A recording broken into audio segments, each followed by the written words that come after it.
Fox Sports. We are Fox Sports. We are St. Louis.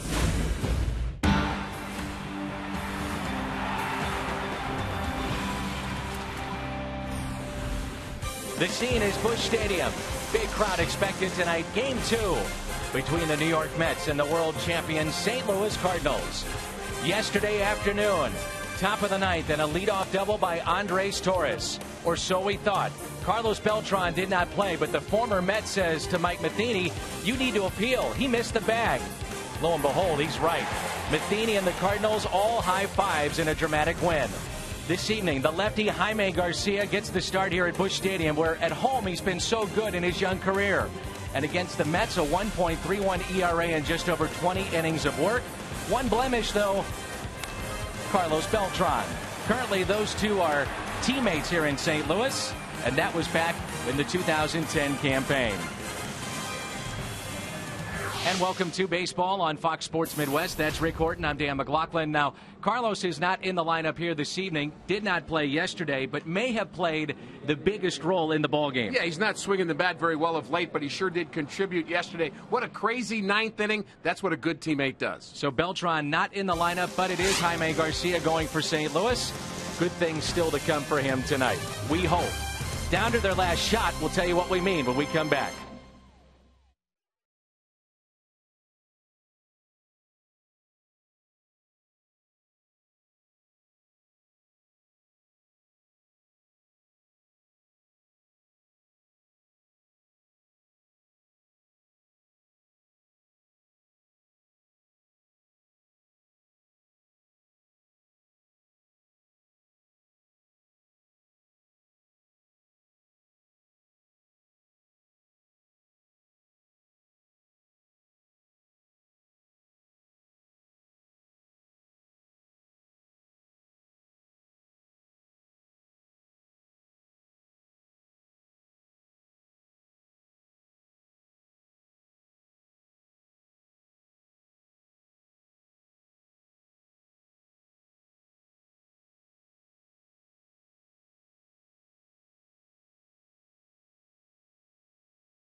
Twice in the 2011 World Series. Only one other team in baseball history knows what that feels like, and they're in town tonight. For more on two of the greatest comebacks in baseball history, here's Jim Hayes.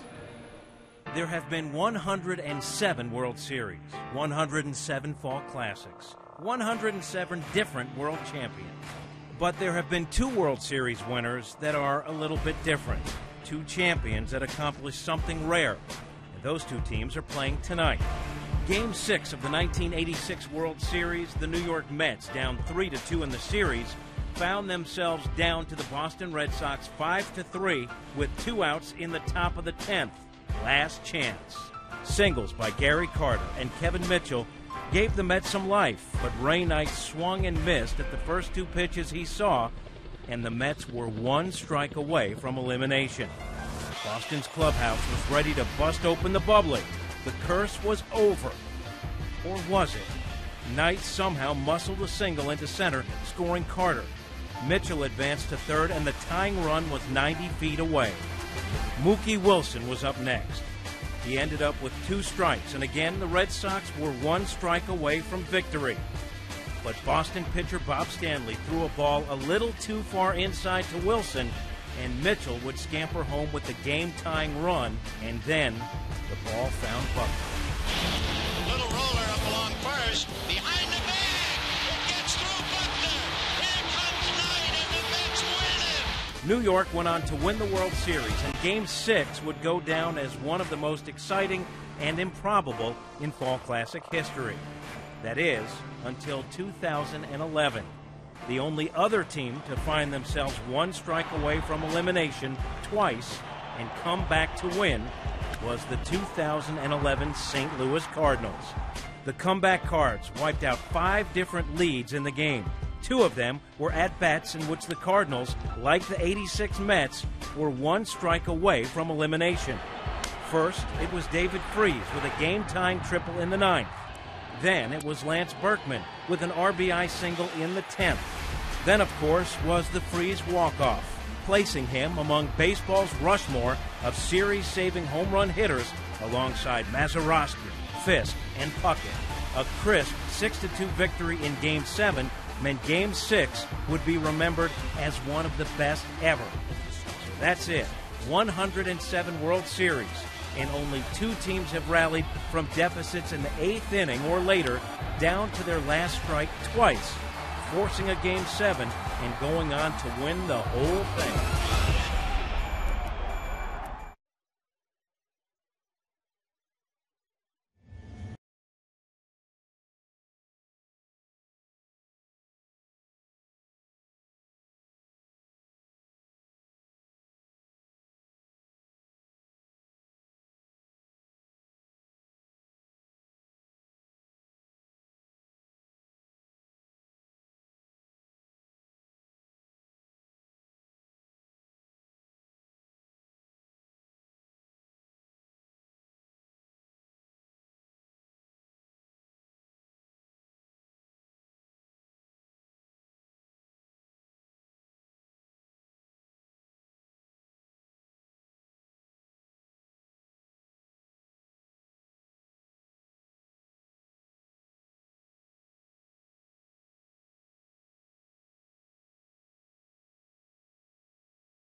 Matheny's club. This is a minimum 100 at-bats from the leadoff spot. John Jay, the highest on-base percentage right now in all of Major League Baseball with at least 100 at-bats. That on-base percentage stands at .412. It is game number 2, the Mets and Cardinals this evening, and an old friend is in the house. Coaches versus cancer. He began that. He's raised millions. former Missouri head coach Norm Stewart here at Busch Stadium.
For the wild card, St. Louis and New York.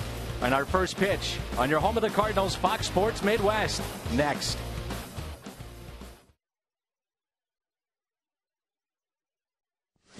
What's that? Downstairs, Bob Rank.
Is brought to you by Budweiser. Great times are waiting. Grab some buds.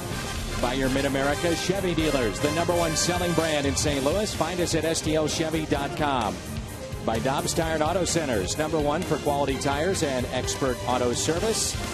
And by Steak and Shake, just no equal. The banks of the Mississippi, a look at the skyline of downtown St. Louis, highlighted by the arch. That means We're in the great Midwest, and the Cardinals taking on a team from the East, the New York Mets. Ruben Tejada will lead it off, followed by Ronnie Cedeno and then David Wright. Scott Hairston playing right field. He'll bat cleanup. Daniel Murphy, Kelly Shopik, who's been red hot. Jason Bay, we saw him as a pinch hitter yesterday. Andres Torres, who was at the center of it all in the ninth inning with his base running gaff. And then Matt Harvey, who they really, really like. The lefty for St. Louis, Jaime Garcia. His numbers brought to you by Enterprise Bank and Trust. And the Cardinals would love to see the Jaime Garcia of the 19th of August. That's the first game back after 2 months off. He struck out 10 Pirates here at Busch Stadium, and he's always pitched better here in St. Louis. So Garcia, as we showed you moments ago, has had very good numbers in the 3 starts against the Metropolitans. In 20 1/3 and a low ERA. The other facet with Jaime Garcia that you have to look at is the fact that he pitches extremely well at home here at Busch Stadium, and for whatever reason his ERA is close to 3 runs better at Busch Stadium as opposed to when he's on the road. And when he's good, he's very, very good. That's how you would define the career of Garcia. He can be dominating at times. Doesn't really have an overpowering fastball velocity wise, but he makes up for it in movement. And so the moving, sinking fastball, the good changeup, and the curveball of Garcia against a predominant right-hand lineup today. So we may see that changeup a little bit more.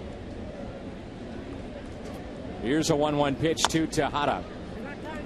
Garcia, with plenty of time, steps and throws a strike to Matt Carpenter, who's over at first again. And there's one away. A look at the defense behind Garcia tonight. Holiday, Jay, and Craig in right. Beltran is on the bench again. Freeze, Descalso on the left side. Schumacher, Carpenter on the right side. And Yadier Molina is behind the plate.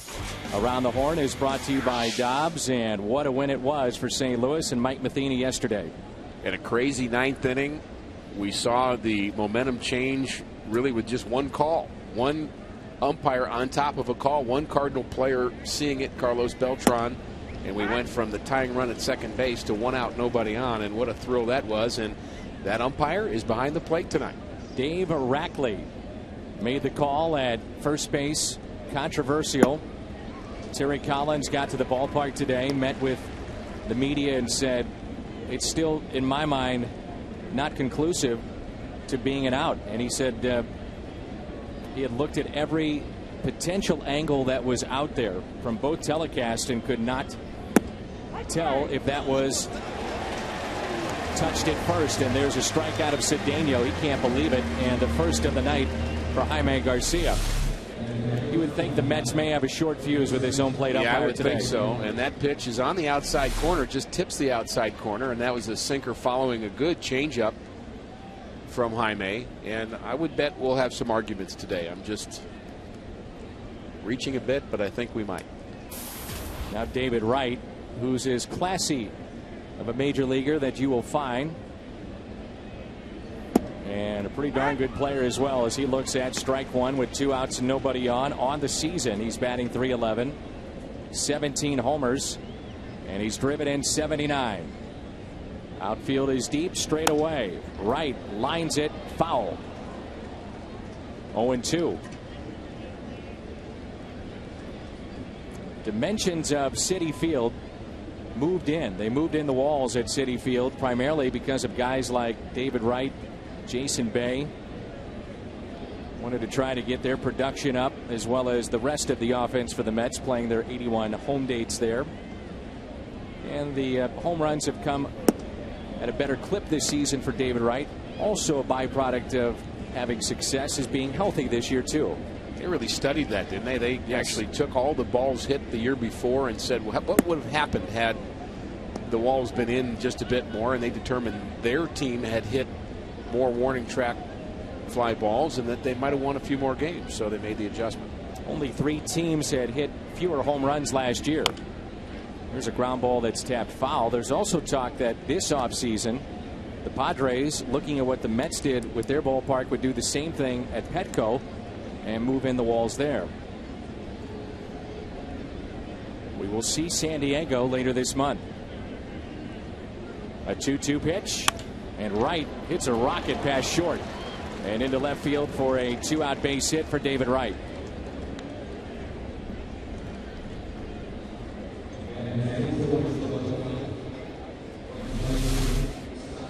Check the location. Garcia had been going away, and he tried to go in, and the ball just came back over the center of the plate in a place where David Wright can handle it. Garcia's fastball is moving a lot. You could see it on balls that David Wright was trying to take the other way. He couldn't really square it up, and so getting that pitch inside is important to set up that pitch away. But if his pitch away is working to right-handers, it's pretty much unhittable. Ball scoots away from Molina, and Wright reads that properly and advances to second base.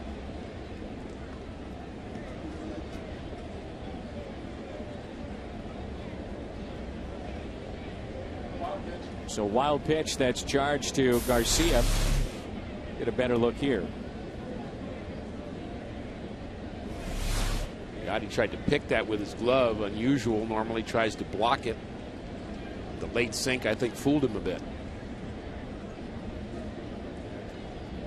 1-0 pitch to the cleanup man, Hairston. My, how things have changed with the New York Mets. No disrespect to Scott Hairston, who's playing right field, but you would not expect him to be your cleanup hitter. He does have 15 home runs. He's driven in 46, and with 2 outs and runners in scoring position, Mets have been very good in this spot.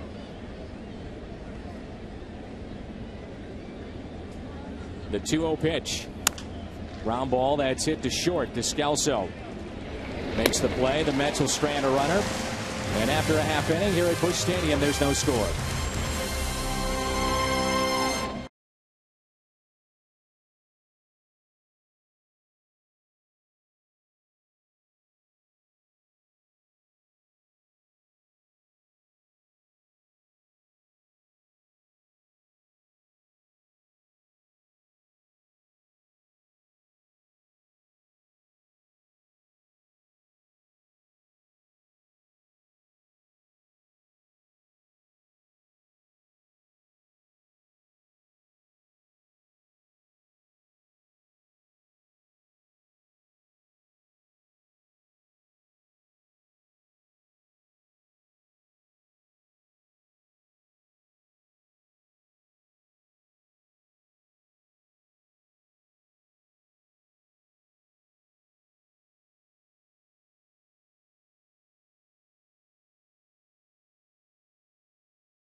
Pitching into the 7th. Game 1 of this series, and the Cardinals eventually held on 5-4. A look at the lineup for St. Louis: John Jay, Matt Carpenter, and Matt Holliday. Then Alan Craig, Yadier Molina, David Freese, Skip Schumacher, Daniel Descalso, and Jaime Garcia.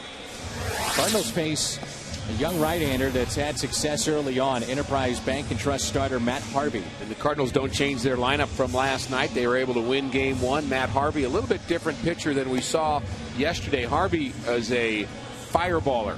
Fastball, slider, curveball, changeup, but he's really basically a power pitcher. Went to the University of North Carolina, was a first-round pick, and throws very hard, 96 to 97 most nights. Defense behind Harvey, Bay, Torres, and Hairston in the outfield. Left side of the infield is Wright and Tejada. Cedeno Murphy on the right side. Behind the plate, Kelly Shopik and Matt Harvey on the mound. That's brought to you by Dobbs. I'll be interested to see how Harvey establishes his off-speed pitches. He's working on a changeup, also working on a curveball. Slider's really choice too, but mostly just a fastball guy. So can he establish the other pitches will be a big question for him. The Cardinals as a team batting .274. And the lefties have had more success against the right-hander Harvey this year, but it's not great. Left-handed hitters batting just .214 and right-handers at .176. So it gives you an idea there, Rick, just how good he's been. Overpowering at times. Jay off the pitcher, and this will be a base hit. Reaches on an 0-2 pitch. And let's make sure that Harvey is okay as they check on him. So we said we'd look at his breaking pitches, and the first one he throws, 0-2. He tries to get this to go in the dirt, but it just sits in the lower part of the strike zone. It looks like it might have hit off his hand near his wrist on the glove side.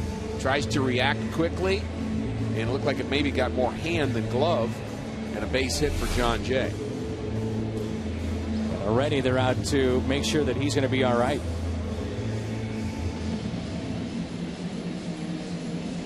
As you said, it's on the glove hand. It's not the pitching hand. It looked like it may have avoided the glove and caught him on the wrist. Regardless, it's a base hit for John Jay. And in steps Matt Carpenter, who had a pair of RBIs yesterday.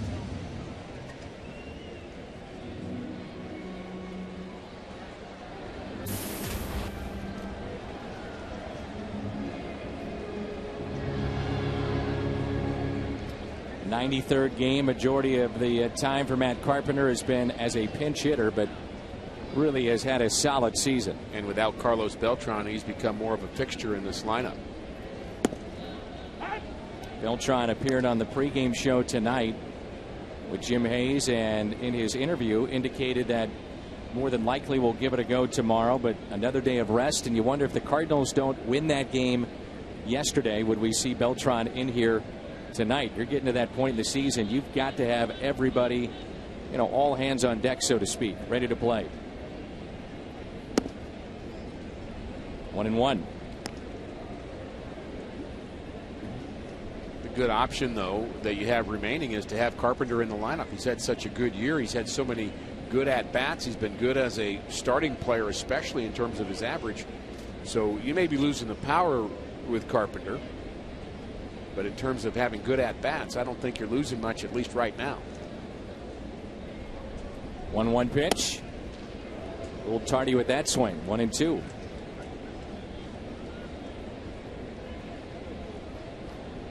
Mindset of a hitter tonight, Rick? You think just wait for the fastball if you can and stay away from the off speed, or vice versa? No doubt. I think he is not established yet at the big league level that his off speed pitches are anything to worry about. Now, not that he can't do that or he will never do that, but you have to take away the thing that he does best. That's his fastball. Look for it every time and adjust to the off speed.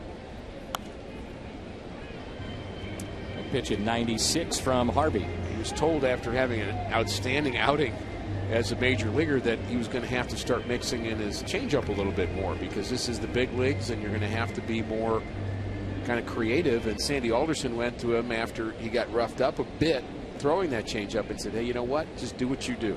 You throw fastballs, go after it. Use a changeup when you're ready.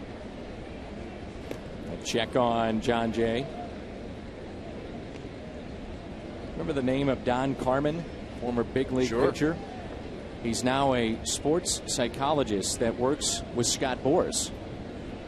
And our pitcher tonight for the Mets is a client of Scott Boras's. Those two have hooked up as Carpenter swings through that 95-mile-an-hour pitch. And Don Carmen said the main thing that you have to worry about is simplicity. And he said, you're always thinking about the big picture of getting to the major leagues and what can you do once you get there. He said, why not try to simplify it and literally go from pitch to pitch, and that's all you think about. It's easier said than done, but he said it's really been helpful for him, and those two have daily conversations. I'm still having a hard time getting past the fact that you have a left-hander who's working in psychology. I think that that's a very dangerous combination. Agreed. At least with the majority of lefties I know. You can speak from experience. Yes. Catch is made, and Murphy puts it away. Shopik never saw that ball. It's 5 feet from him, the catcher. We have an interesting sky right now. The light's not really taking effect yet. And he looked up, saw nothing. Very blue sky. We've got some clouds and some different colors in the sky, and this ball almost over his head. He looks up and says, help, help, help. Pitcher's pointing. I still don't see it. and Holiday almost walks into it.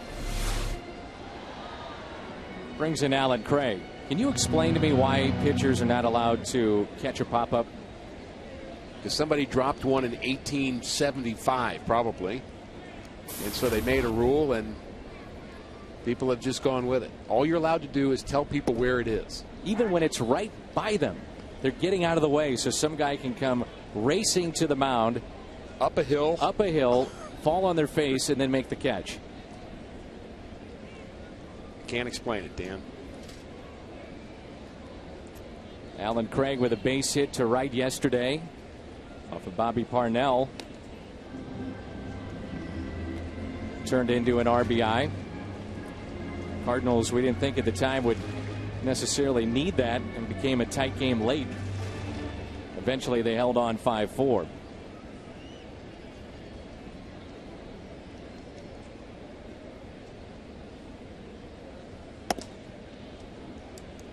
Pitch at 95 and just missed. 1 ball, 1 strike on Craig with 2 outs and a runner at first. One of the heroes, if not the main hero from the game yesterday, the former Met, Carlos Beltran. Should get a game-winning RBI or something statistically for that. For those of you that didn't see it or hear about it, Carlos was taking swings in the cage. He looks up, he sees that Torres may have missed the bag. There's Andres Torres on his way to second. And with that, Beltran says to Mike Matheny, you need to appeal. He said Mike looked at him like he was crazy. And what helped out was that Torres, we thought, may have been hurt at the time, so it gave them a little time to think about what they might want to do. A couple of hops to second, and it's put away as the Cardinals strand a runner. Garcia back to work, and there's no score after 1.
Keys to the game, and we know about the struggles of Jaime in particular in his last start. Harvey has been pitching very well for the New York Mets. Yeah, 2-0 in his last 3 starts, and the opponent's batting average that you mentioned how good he was against right-handers, but overall at 188. And there's a look at Shelby Miller, the newest Cardinal, former first-round draft choice. John Mozeliak bringing him to the big club for September. Very, very interesting to see how he fits into this Cardinal team. He's out in the bullpen. Mike Matheny said today he'd like to use him if possible, although he would prefer Jaime Garcia go 9 strong innings. That's plan A.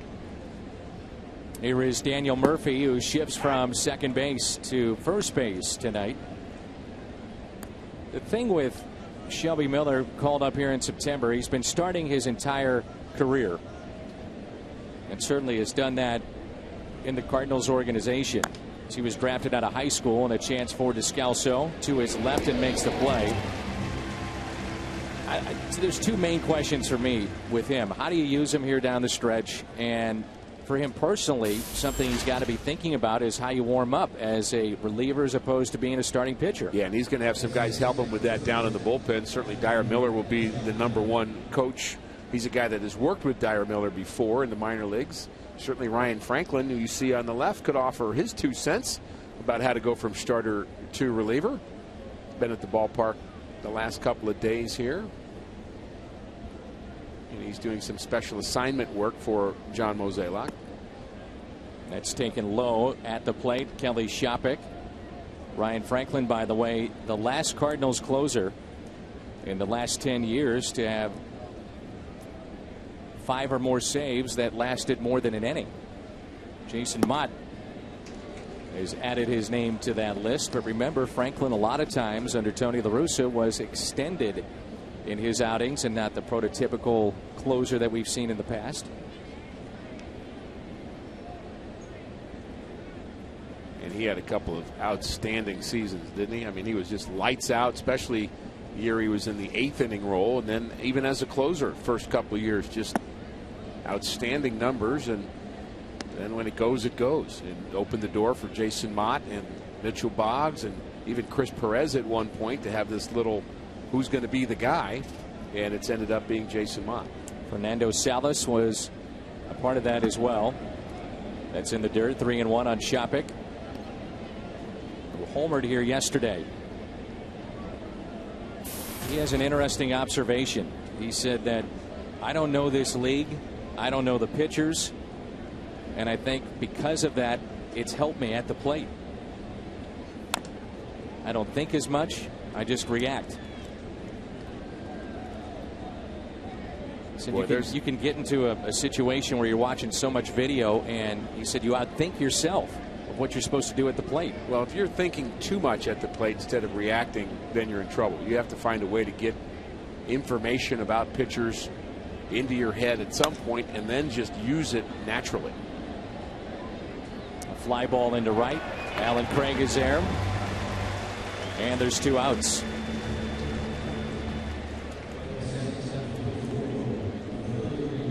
Brings in Jason Bay. Bay hit a grand slam over the weekend. He's hitting just 166 this year. He's dealt with all kinds of injuries in New York. Concussions, back issues, a knee issue. And he takes a ball outside. He had some tremendous seasons with the Pirates, had a great year with the Boston Red Sox, and turned that into a big contract with the Mets.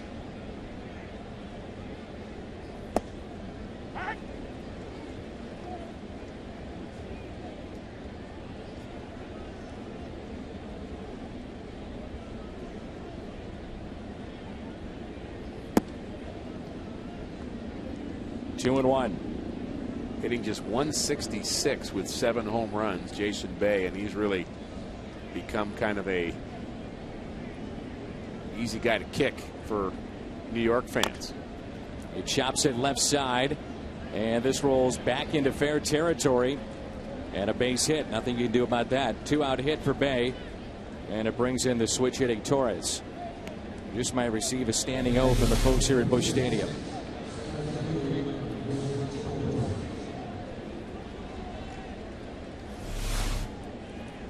You're the only one.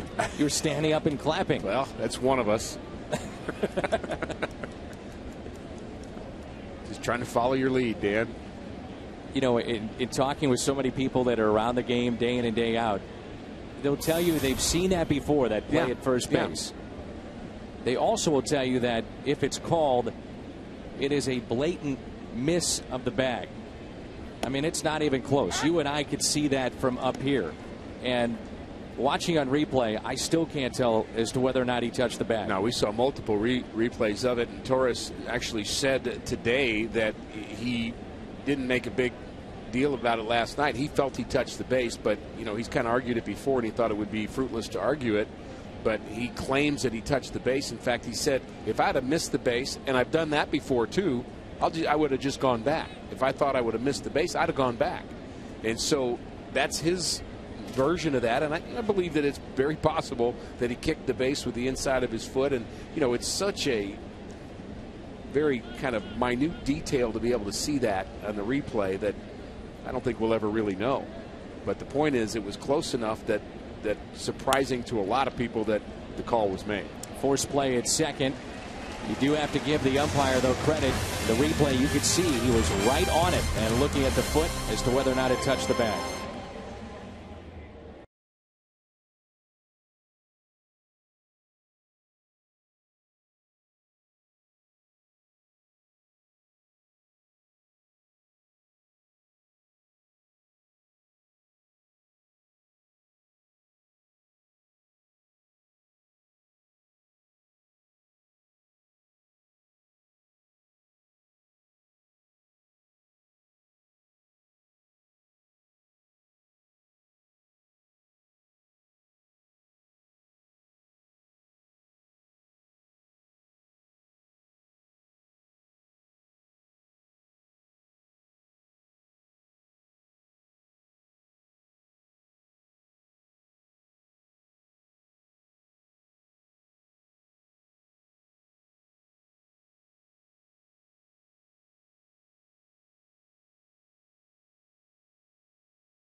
Friday night, first 25,000 fans ages 21 and older take home the Beverage Cup set presented by Lumiere.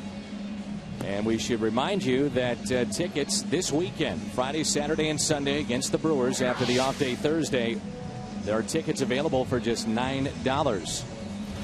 There are tickets for tomorrow for just $10, and that's a day game against the Mets.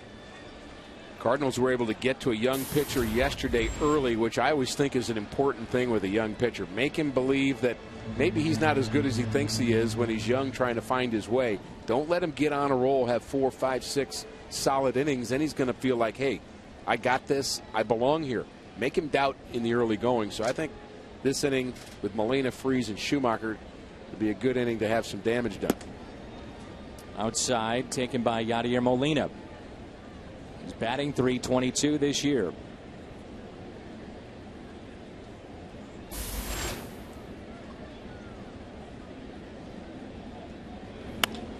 Ground ball left side, deep in the hole. Long throw to first, and he's off the bag.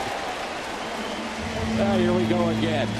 He's off the bag after a tremendous effort from the young shortstop Tejada. What a great play and effort that was. Well, the throw actually does beat him, but the first baseman Murphy, who's also not arguing right now, was called off the base. That is hit number 1,000 in the career of Yadier Molina. 1,000 hits for Yadi.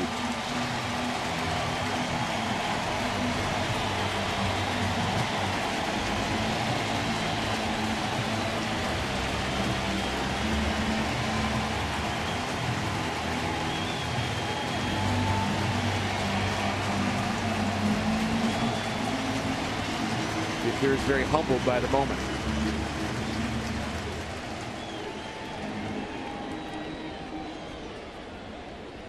Usually get a nice ovation, but not something like that for hit number 1,000. And of all things, an infield hit for Yadier Molina for hit number 1,000. And here's the play at first base. Very close call, and the foot is off the bag. No argument from Murphy, and Terry Collins should be able to have a pretty good look from where He stands in that dugout to see first base. And another young umpire. Looks like he's about 17. Corey Blazer. Crew chief is at second. That's Dan Iasonia. And Dale Scott is over at third. There's nothing wrong with being a young umpire. It seems as if they're really harping on young umpires to make sure people are on the base when they say they are and actually touch first base when they hit a double in the right field corner. Clearly that was on the test.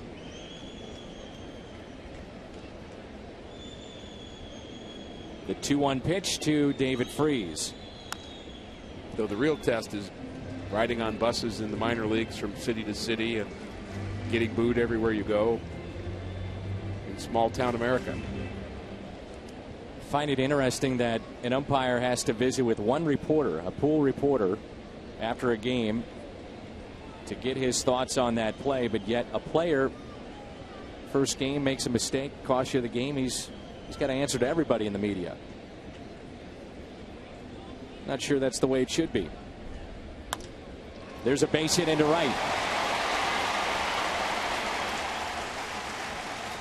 First two have reached. Nice piece of hitting here for David Freese. And I think you know where I'm going with that. No question.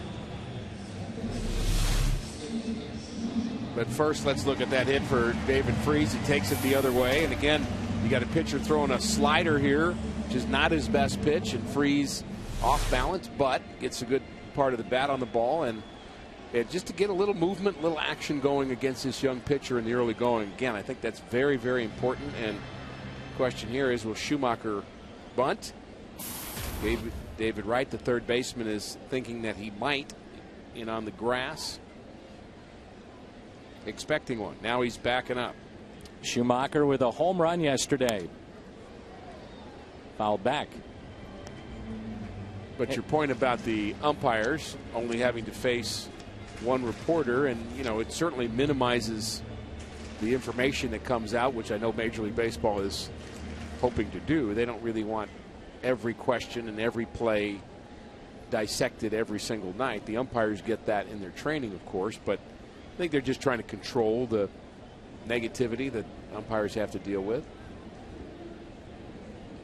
Here's the 0-1, and that scoots away. Shopik sees that go to the backstop, and the runners advance to second and third. We talked about it. This could be potentially an inning that you really like to see, that you get after a young pitcher, and Cardinals have a chance to do that here. Originally scored that wild pitch in my own book, but looking at it on replay, that could be a pass ball. Waiting for the ruling on that, but infield back for the Mets, and it is indeed a pass ball. Count of 1 ball, 1 strike. 2-1 with Descalso on deck.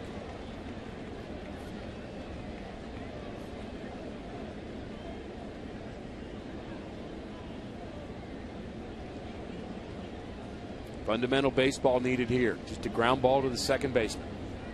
Advance the runner from second to third. Score the lead runner. The 2-1 pitch. Or take that. A liner into left. That's a base hit. Run will score. And Schumacher drives in the RBI. The first run of the game. His 24th ribby of the season. His numbers are gaudy when you talk about runners in scoring position this year. And Yadi comes in. Congratulations to Yadier Molina. Hit number 1,000 in his career, and Skip Schumacher contributing again. Homer yesterday. That drives in Yadi today, and David Freese also waits to make sure that ball's down and advances to third. And just the situation you want for this pitcher. Do I have it or not? Maybe I can't get this lineup out with all these 300 hitters in the National League. That little piece of doubt might be just what the Cardinals need. Descalso at the plate. Pitch inside. And you start to overthrow. That's what they've talked about. Pitching staff went down and watched him. The coaching staff in the minor leagues. One of the things they've talked about is that he can overthrow, where they've asked him to take a little off to sacrifice some velocity for control and better movement. Descalso, base hit, left center. And advancing on the play, Schumacher all the way to third. Took a tricky hop out in center field. In doing so, Schumacher able to advance to third, and just like that, it's a 2-run lead for St. Louis. RBI base hit should be an error by Torres, the center fielder, to allow Schumacher to advance. But 4 hits in a row for St. Louis. Descalso taking it the other way. Schumacher was prepared at one point to stop at second, but when Torres bobbled it, he just took off. Kind of stutter stepped a bit and makes it to third. Descalso with RBI number 20. He will see the bulk of the playing time down the stretch. You'd have to figure, Rick, with the glove that he possesses, not the range of Furcal, but the experience of postseason last year. The backups are young, so Descalso can settle in potentially in that shortstop spot. Cardinals are going to need him to play well, and they're going to need a bunt from Jaime Garcia here. This would be a sacrifice situation. Not worried about the guy at third at this point. You're just trying to advance one more runner to second base. And Garcia showing bunt. David Wright coming all the way in at third. The bunt is down, a one-hopper. And the play is made. The bunt really doesn't need to be as good in that situation. The pitcher's going to be very hesitant to try to throw that ball to second base with a runner at third. That bunt was hard, but it got the job done. High school football continues this week. Friday, we're streaming St. Louis University High School at CBC. Marquette at Lafayette. Fort Osage against Liberty North, live on FoxSportsMidwest.com. Saturday morning, you can catch a replay of SLU at CBC. That'll be on Fox Sports Midwest. It's the Bommarito Automotive Prep Zone football. Here's John Jay. A single on an 0-2 pitch, his first time up. Infield is drawn in. Runners at second and third.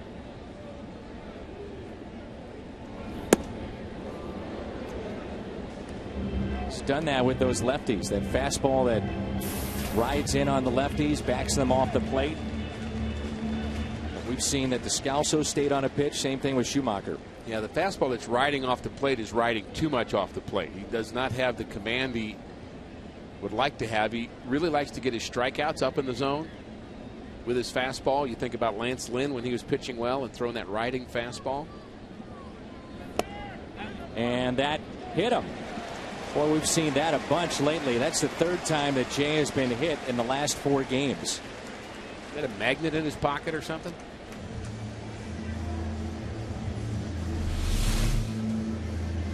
Again, trying to get the ball in, and he just doesn't get that ball to sink back across the inside corner. It actually rides in on John Jay, and he has that ability to let the ball just barely hit him. And I believe that's number 13 for John Jay in the hit by pitch department, and he's really working on that. So 5 have reached in this inning. 4 singles, 1 hit batsman. And we also saw the sacrifice, and now you get a guy up that has been very good in RBI situations this year. Schumacher with a base hit at third. Standing at second, Daniel Descalso. He had an RBI single. Jay hit by the pitch on base for the second time. And now it's Matt Carpenter and a chance to do some serious damage.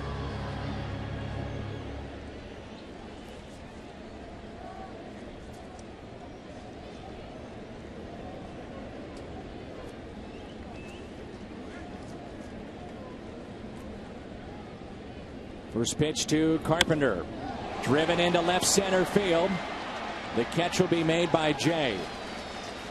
Excuse me, Bay. Jay staying at first. Descalso at second and scoring. It skips Schumacher to make it a 3-run St. Louis lead. Come on, big ball, get him, let's go! Again, good situational hitting for St. Louis, and Matt Carpenter has really shown that he is a very good situational hitter. The idea here is to drive the ball into the outfield with a runner at third base in less than 2 outs, and that's what he does. Picks up an RBI, and he did that in game one. 8th man to come to the plate here in the second inning for the Cards is Holiday, who popped out to the first baseman. The first pitch that he saw, and there's a strike.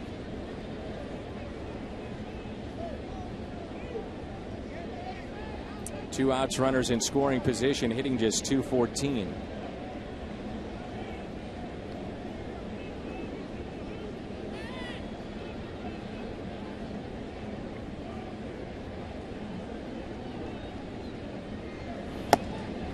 Oh, and 2. Old-fashioned hardball right there. And a little frustration. Jimmy Rollins with career hit number 2,000 tonight. Yadier Molina with number 1,000.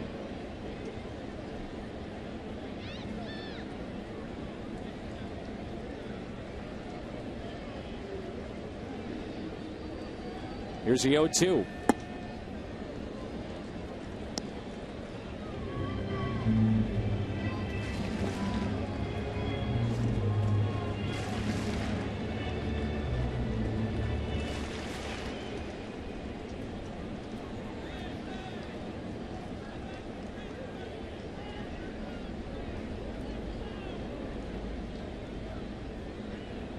One-two pitch to Holiday. And we may, in some people's opinion, overuse the word command, but for a pitcher who does not know where the ball is going precisely at this level, pitching is very, very hard. It's a struggle. And Adam Wainwright in his last outing labored because he didn't know where the ball was going. And that's where this young man is right now. He's just hoping it goes to the spot that he wants to throw it to. Now you'd have to figure, though, he gets away with more pitches by throwing as hard as he does. Sure. Well, the guys who throw 85 labor more than the guys who throw 95. That's for sure. Yeah. But it's still hard work. Trust me. Coming into play at 49 strikeouts in just 7 appearances. That's overpowering stuff.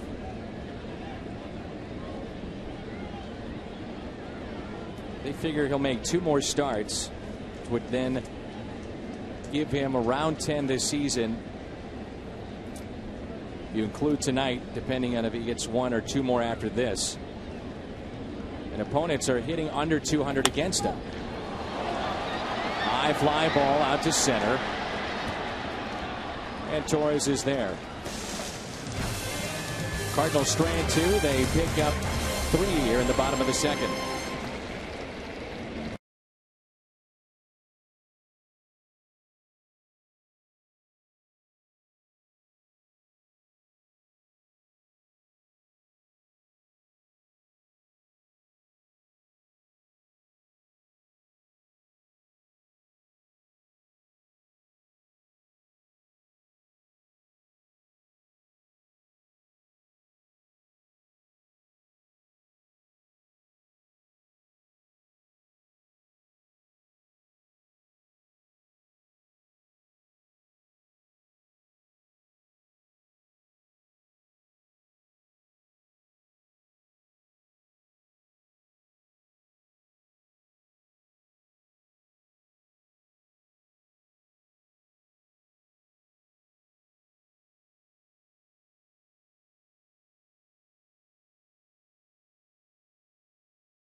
wireless receiver from AT&T Uverse. Visit att.com/freeyourtv. Rethink possible. MyKiaSt.Louis.com. And get the All-American Jack Combo at Jack in the Box. It's a no-nonsense burger with fries and a drink for only $4.99 plus tax at participating stores. Rick Horton, Dan McLaughlin, and Jim Hayes has joined us in the booth where the Cardinals have a 3-run lead here in the top of the third. A lot of news concerning the Cardinals today with call-ups, and the biggest one being Shelby Miller, but also the news of Chris Carpenter pitching to hitters today. And how did Carp fare? Simulated game, Dan, where he worked about 3 innings worth, 50 pitches. He felt very strong. He told teammates he felt like his stuff was really good. And Chris Carpenter has said all along no expectations about a possible return this season. But after, when he talked to the media, it seemed like there might have been a change of heart. He said, I want to be able to pitch. I also need to make sure I'm good enough to help this ball club. But a bit of a turnabout from Mike Matheny's perspective, who has been downplaying any expectations for Chris Carpenter. He said his only expectations of Carpenter are that Chris comes in tomorrow and tells him how he feels. Strikeout of Harvey. And I guess that's what we wait for at this point. It was a surgery that is unique, obviously, for anybody in many regards. But, you know, Rick, you think about doing it as a professional athlete. It adds to what we're talking about here and trying to come back and how you feel tomorrow. It's Dan, Rick, and Jim with you here in the booth. Yeah, and I like what Chris Carpenter said about I want to be effective, not just be out there. And that's going to have to be for others to decide based on how, not just how he feels, but how he throws. But, you know, I just admire his courage. And as you mentioned, Dan, it's not a simple surgery that he had. Not just a kind of a normal little take a week off and you'll be fine, take a couple of aspirin and call me in the morning. This is a pretty major deal that he had done. And for him took a rib. For him to come back and not that long after and not only pitch but be talking about starting, that's the part that confuses me a bit, is I could almost see him more as a guy that could give you a couple innings out of the bullpen if needed. And of course it is September and we have some more arms out there and maybe we don't need guys in the bullpen. John Mozeliak said yesterday he thought it was realistic for Carpenter to pitch again this season. That was before he threw the simulated game. That was yesterday, but also said he thinks Carpenter would be in the starting rotation. Base hit by Tejada. Well, how do you not get excited thinking about the prospects of a healthy Carpenter and, you know, obviously rested and ready to roll. And if he's anywhere where he was a year ago at this time, watch out. And I don't know what you'd handicap the percentages of him actually being able to do that to make a start this year. But if he can work towards doing that, to be in a place where he can feel good going into an offseason, every pitcher that's injured wants to pitch in September so they feel like they're going to be okay the year that follows and not spend the whole winter worried about it. Ground ball sharply hit to Freeze. Out at second. It's a double play. Cedeno and a rocket hit to David Freeze and the turn at second base.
Final month of the regular season.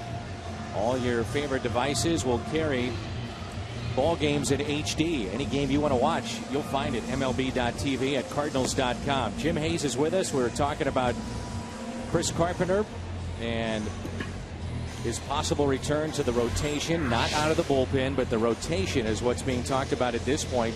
And as you get a look at Alan Craig stepping in for the second time, the next question now becomes, Jim, what's next for Chris? Well, first he's got to come in tomorrow and say, I feel great. But he said the rough plan is for another session, side session or some Friday, then try again on Monday in San Diego, maybe another simulated game, but push it again. But he feels he's moving in the right direction, although, again, that no expectations thing, you could tell he's starting to have expectations because of the progress he's making. To follow up the point that Ricky was making, and it's a 3-0 lead for St. Louis as Craig pops it foul out of play. It has to be so important, the mindset of Chris Carpenter, who has been through so many different issues with his shoulder, his arm, and now this most recent issue that he's dealing with, whether or not the Cardinals are in contention. Let's just throw that out of the, as part of the equation, but just wanting to get back and say, I'm healthy and I can't wait for next season. That's got to be a part of it too, Rick. Well, I think the in contention part is something that we got to be careful not to overlook, because you've got a number of stories surrounding the Cardinals now. Lance Berkman, and how do you use him?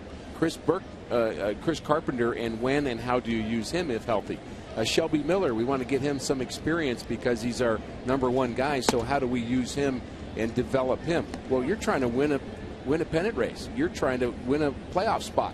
And the focus, all those things can be helpful, but I think they have to have their place on a team as an additive thing, not a distraction. And I think that's where the character of the players involved becomes very, very important, not to be a distraction. And maybe with anybody else that's coming back from the type of injury that Carpenter is, and Berkman, by the way, has publicly stated, where am I supposed to play? These guys are doing a great job, and I can't take their time. And also physically, at this point, running is a big, big issue with him. He did take BP today, so it's not like that's an issue of him trying to find playing time. But with Carpenter, I think everybody would say you give him the benefit of the doubt. And there's a broken bat base hit into right. With everything he's been through, he knows his body, his arm better than anybody else. And if healthy, again, a lot of ifs surrounding this, but what he's done in his career as a big game pitcher, you've got to say, let's roll the dice.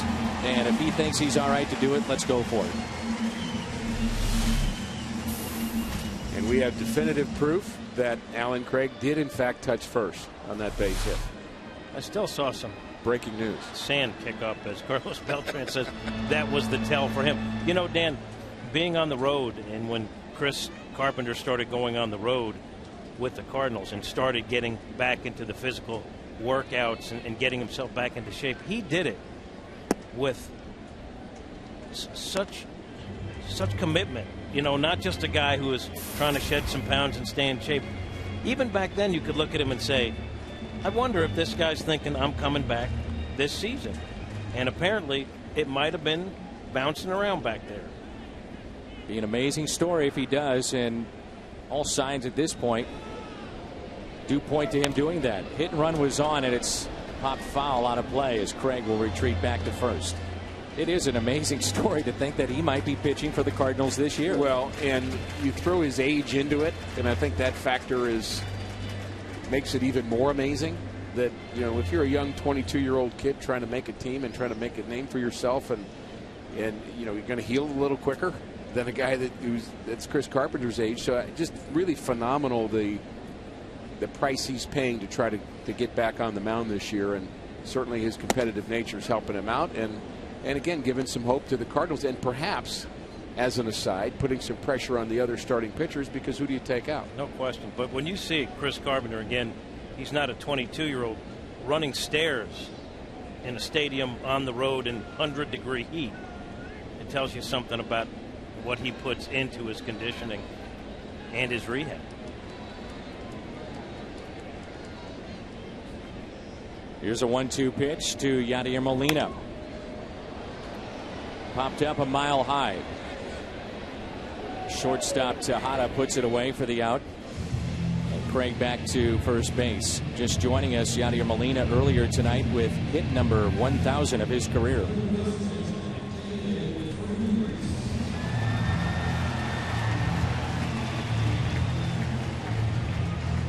Here's David Freese. He had a base hit to right on a slider last time.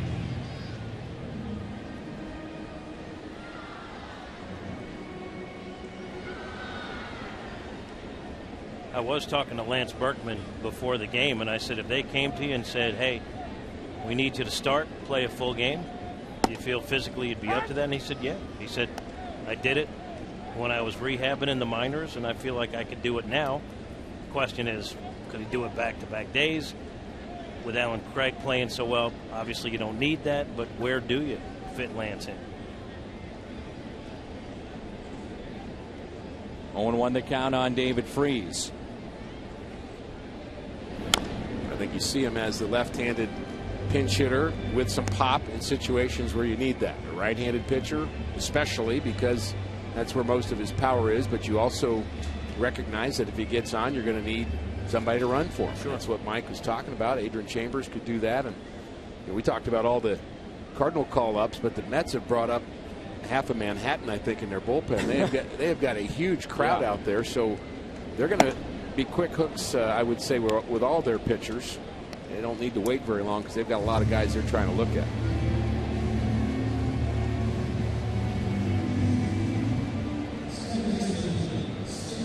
Brings in Skip Schumacher, who is singled, does have an RBI. Nice crowd here at Busch Stadium. Comfortable night. Freese couldn't hold up. Second strikeout for this right-hander.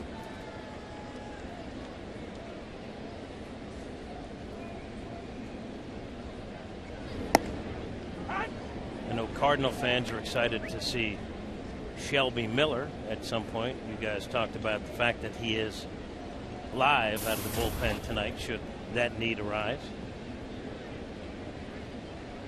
He was telling me it's just a great honor to receive the call up. There had been some talk that the Cardinals weren't going to bring him up with the rest of the September call ups. But not only did he step up his pitching, because the numbers really got dominant towards the end, but apparently maybe rethought his whole approach, we should say. What is going through his mind right now? Ready to make at some point his major league debut. It's probably something that he has thought about countless times growing up, high school, in the minor leagues. Who knows what kind of sleep he got last night, thinking about coming to the ballpark and stepping on that mound. And unlike some other minor league players, I think he got to the point where he expected it to happen sooner or later because he was so highly touted and so highly drafted. But still, when you put that uniform on for the first time at this level, it's something you'll never forget. Schumacher strikes out. 3-run lead for St. Louis as we head to the fourth. Good job, Jim. We'll see you on the postgame.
Make sure that you have a chance to have visitmo.com as a part of your daily routine to check in on some of the great sites around the state of Missouri. That's the Weston Brewing Company in Weston, Missouri.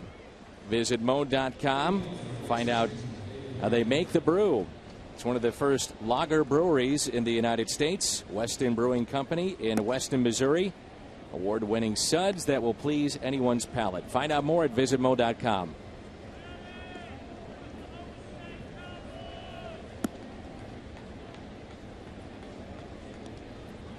Cardinals with a lead of 3 runs. They have 6 base hits. And a 3-run lead, 3-0 is our score. This baseball season, Fox Sports proud to support Boys and Girls Club of America, a place where youth can reach their full potential. Find out more at greatfutures.org/Fox Sports. Brad Hangemeyer and his family here, and they threw out the first pitch. Taking in Cardinals baseball. And here's David Wright. And Jose Oquendo wanted us to extend well wishes to a very, very good friend of his, Ben Green. And he wanted to make sure Ben knew that Jose was thinking about him and wished him well.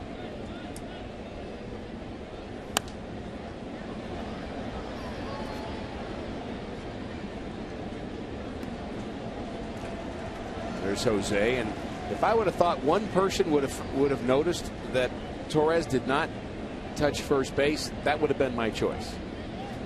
It's usually right over there on that side of the dugout, although maybe obscured a bit from the angle that Beltran saw on TV.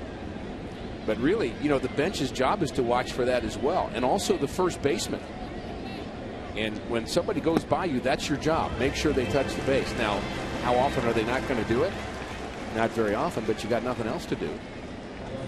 So that you'll notice a third baseman do it every time. When somebody runs by third, he will make sure they touch the base in case an appeal needs to happen. And part of that play, Carlos Beltran talking about watching Torres as he was running. He said instead of looking at the bag and where to touch the bag, he said he was looking at his base hit into right field. As was the entire stadium, man. Because the real key to that play was, could Shane Robinson run it down or not? Because it was going to be a tweener as to whether or not it would get past him or not. And triple was not out of the question when that ball was hit by Torres.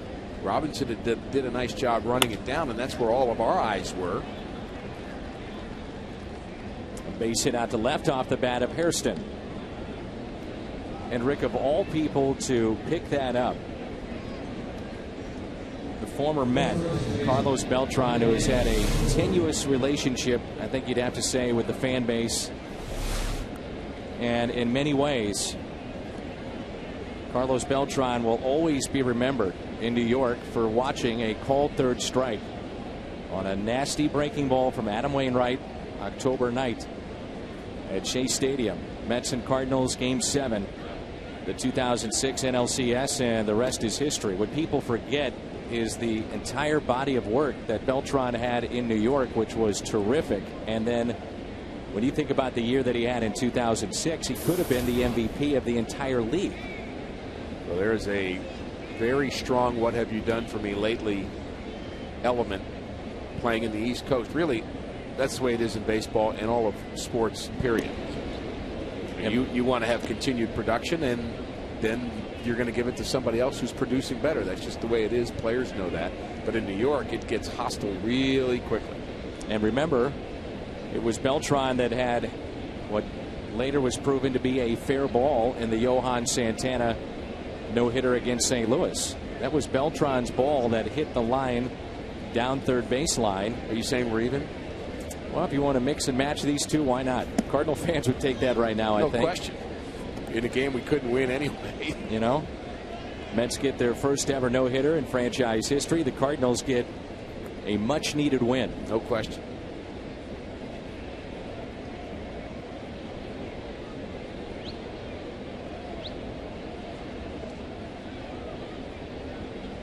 Here's a 1-0 pitch.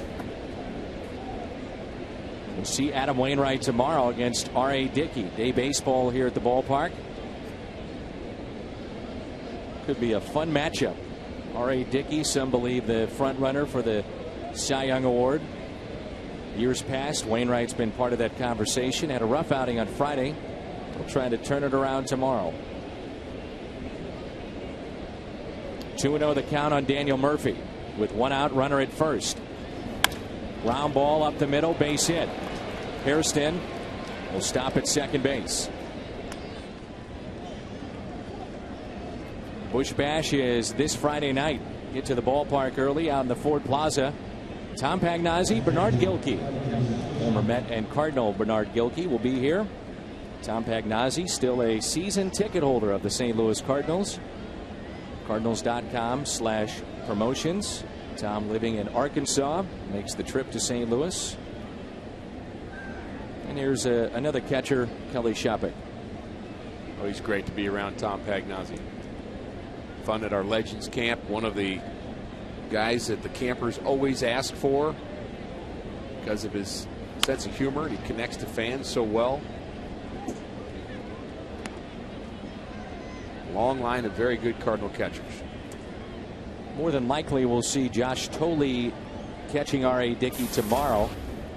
The knuckleballer, so this catcher not all that familiar with Dickey, and Thole has caught Dickey just about every start this year. So Thole, you don't get to play the first 2 days, but you get the knuckleballer and you have to hit against Wainwright. Good luck. Cardinals have turned a double play tonight. How about two? Check swing and a foul ball, nothing in two. There's certain catchers that made a career out of being with that one guy. Henry Blanco, remember him all those years with Greg Maddux? Well, when that first started happening, the first one I remember, and I'm sure there were others way before that, but it was, Tim McCarver was kind of noted to being Bob Gibson's catcher. Sure. And then, there have been others, and again, sure, others before that, but don't think there weren't catchers trying to curry favor with the guy who they thought would be around a long time. Or it was actually, I guess it was Steve Carlton that McCarver became the personal catcher for in Philadelphia. A strikeout on the inside corner. So, Maddux gets to the big leagues, or, Shelby Miller or somebody who's going to be a star. Convince them you're their catcher. Perfect fastball. That's the fastball Garcia was trying to throw early on to David Wright. It came back over the plate. Being able to establish that inside fastball on right-handers makes everything away that much nastier. Now Jason Bay.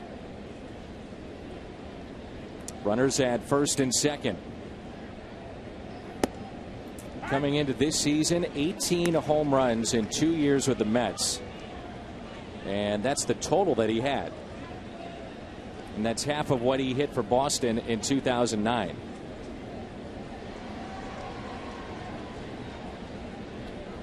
Three-time All-Star, former Rookie of the Year.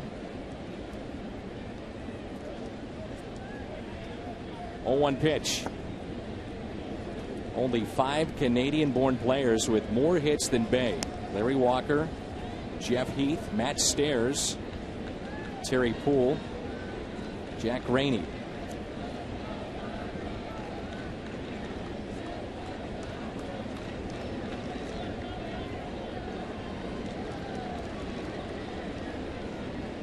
One pitch.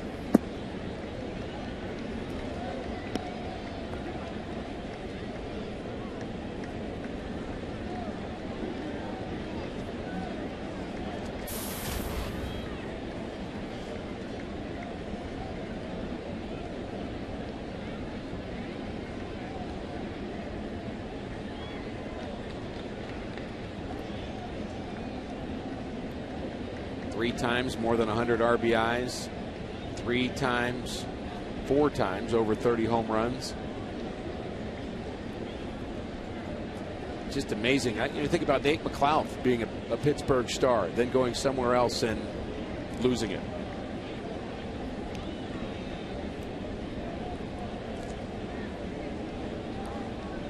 Talked about it earlier, dealing with concussions. He also hit the wall at Dodger Stadium, got hurt. So it's not only frustrating for him to be fighting it at the plate, but also fighting injuries in his Mets career.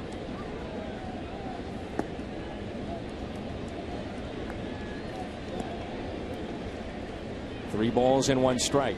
And I think that would be, from a player's point of view, just purely from their vantage point. The one thing they wish people would know more about them in terms of the times that they play hurt and they, you know, the way they feel about getting the label of I stopped trying, or I just kind of took the money and ran, and kind of disregarding sometimes the fact that they have diminished abilities because of injuries, in some case major injuries, that are keeping them from performing the way they once did. And clearly they want to keep doing it. Why wouldn't you?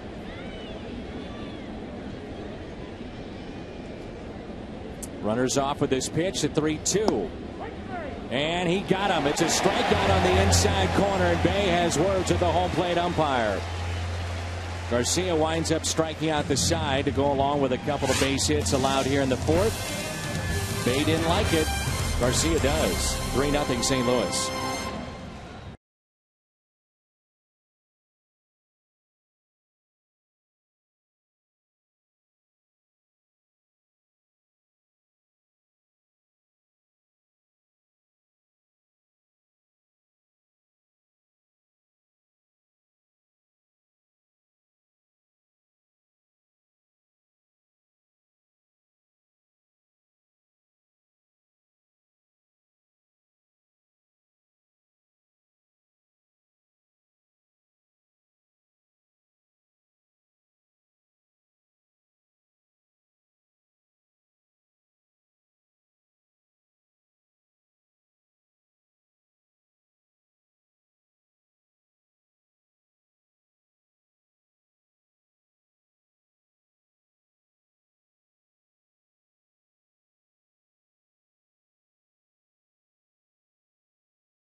Doubleheader. First up, the Rams and Lions. Then Fox brings you America's Game of the Week. Coverage begins next week with the Built for Tough Fox NFL pregame show at 11 a.m. Check local listings for the games in your area. James Laurinaitis throwing out a first pitch here at the ballpark. A little high and away, but I'm going to be very careful how I criticize James Laurinaitis. I'm not arguing. It looked pretty good to me. I don't care if he bounced he's it. Such a good player, and he's such a good representative of St. Louis and the Rams both, and kind of excited for their season to start up again. There's Descalso. We also showed you earlier it was Norm Stewart, former Missouri head basketball coach, my former partner on a number of telecasts. One of the neatest people I've ever been around. And he's done an unbelievable job with Coaches versus Cancer. It's something that he started up himself. As Descalso looks at a 1-1 pitch off the end of the bat and foul, and it's grown into millions and millions of dollars that has gone into cancer research. Norm has fought, beaten cancer, and has worked tirelessly to raise money for that. And a legendary coach to boot. You bet. One of the best all time. Ironically enough, Norm Stewart comes to the ballpark. He throws out the first pitch. By the way, he was also part, I believe, of a national championship baseball team at Mizzou. And he has to throw it to Mr. KU, Sam Freeman. I did notice that. I'm surprised those two were able to shake hands and actually exchange pleasantries after the first pitch. Something tells me Sam didn't tell it. I would agree. I'll bet that's a secret. I'll bet that's something that maybe coach doesn't even know yet. As legend has it, Norm Stewart, when playing KU, would not stay in Lawrence, Kansas. Wouldn't stay in Kansas. There's Sam Freeman, the Jayhawk. And a walk to Descalso. Good luck to Mizzou in the SEC. They've got Georgia. And KU will fight to pick up a few wins on the gridiron this year. We saw Sam Freeman in a situation last night that we had not seen him in before. A very close game. And you're wondering if Mike Matheny's going to go back and forth between he and Zepchinski, the Cardinals with 2 left-handers, but now they've got 8 right-handers in their bullpen. And you're talking about trying to get work for Shelby Miller, but I'd like to see Trevor Rosenthal a few more times. I agree. And I'd like to see Mujica every time he's ready. And Boggs and Mott. And the more the Cardinals are winning games, Dan, I think you'll see clearly less relievers. And you'll see the Mujica, Boggs, Mott combination. It's only really when the Cardinals trail early and the pitcher who's starting has a bad night that you're going to end up seeing some of the long guys. And as you mentioned, you're in a pennant race, so many times you'll see a manager go with those that have brought you to this spot, and Shelby Miller hasn't done that at AAA.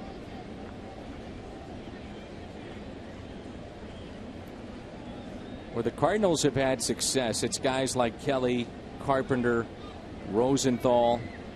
We saw Descalso, John Jay, who is on deck. Garcia, not a top pick. Garcia dropping down the bunt. Perfect. David Wright to first. Very well done by Jaime Garcia. But the point being, Rick, is that it's an inexact science in trying to get that right choice. But the later rounds, the middle rounds is where you can really do some damage. Don't forget, Cardinal fans, those that are having fun at Big Mac Land tonight, they'll be at McDonald's tomorrow. $1 off discounts on McCafe products at all St. Louis McDonald's restaurants. That means shakes and iced drinks, real fruit smoothies at McDonald's.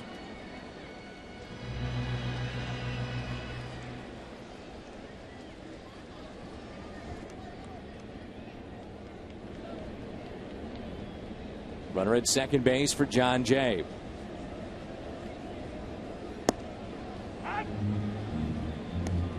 When the Cardinals looked at John Jay, one of the things that they noticed, they call him the helicopter hands that he has, that trigger mechanism. They thought, well, can this guy, I don't care if he's a first round or a 50th round pick, with those hands moving up and down, can he do it and have success in the major leagues? Still moves him, but not as prominent as it once was. Yeah, you're trying to project what a player can do at a level that they've never played at before. And so you look for some of the tools that a player might have, like quick hands and good hands and soft hands is the word that Jose Oquendo would use. But also from a plate point of view, you want somebody that's got bat speed.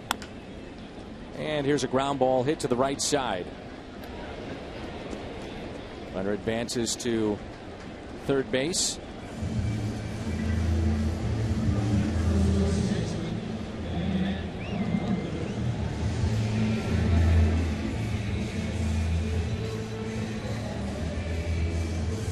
Brings in Matt Carpenter.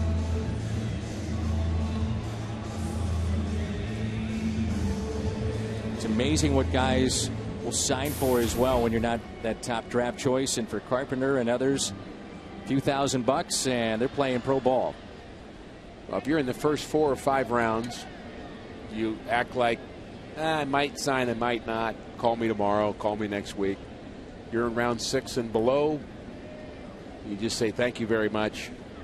Give me a plane ticket and much less money, and you know I want to sign. So it's interesting. The signability becomes a big factor in what round somebody's drafted in. They've always made a big deal out of the fact that Keith Hernandez, who does games for the Mets and, of course, had an outstanding career, was, I believe, a 42nd or 46th round draft choice. But that was only because of signability. It wasn't because he wasn't a good player. They just assumed he was not going to sign and go to college, and so they drafted him late, and he ended up signing. The most famous example of that, and it's his birthday today, Mike Piazza. And the only reason he was drafted by the Dodgers was a favor to his godfather, Tommy Lasorda. You wonder if, nice favor. Yeah, you wonder if scouting directors too once you get in those later rounds, take a hard look at guys like a Matt Carpenter. And you bring it up because of his family's background in baseball. His dad has won a national title, the high school ranks, a USA Today championship in Texas, multiple championships, and Matt himself, a 5-year college player, which is a rarity.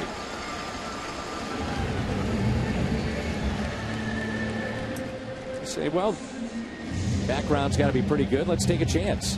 Well, I think there's something to scouting, too, that's clear in the basketball world. They always want to meet mom and dad, too, because they want to see how tall they are when you're recruiting a high school senior. Is he done, or has he got about 6 or 7 more inches to grow? But in the baseball world, is he you know, from a family where guys will fill out and be stronger and be hardy and be healthy? And I think, you know, there's a little bit to that. The genetics is part of it, and you're trying to guess the best you can from a scout's point of view. And it really, I would say scouting baseball is a lot tougher than scouting basketball or football. No doubt. I just don't think there's any question about that. Inexact science, to be sure. A lot of visits from the dugout of the Mets, whether it's been a medical visit like we saw after the ball that Jay hit in the first. A couple of times they've gone out there since then to check on their right-hander.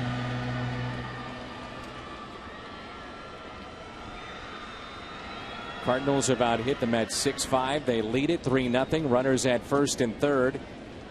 And here is Holiday, who is 0 for 2.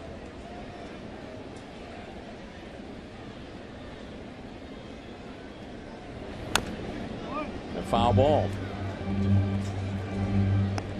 Matt Holiday with a brother, a dad that's in college coaching, and his uncle, a scout for the Colorado Rockies.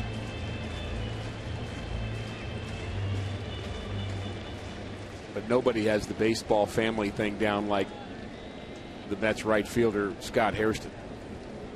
Good point. 3 generations. His grandfather Sam played in the Negro Leagues. His father played in the big leagues. His brother, his uncle.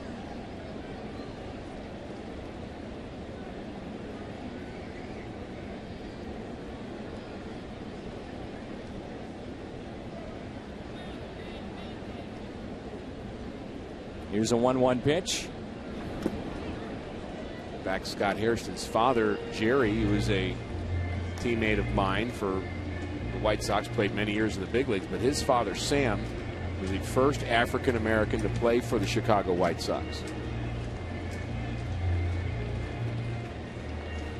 So that is some baseball heritage.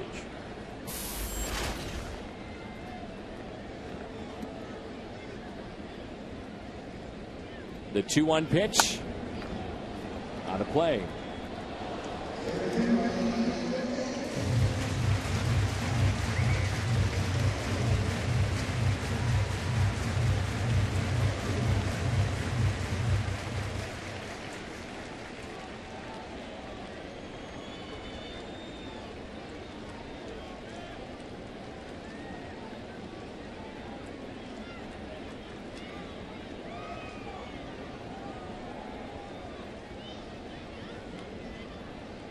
Two, and that's taken high.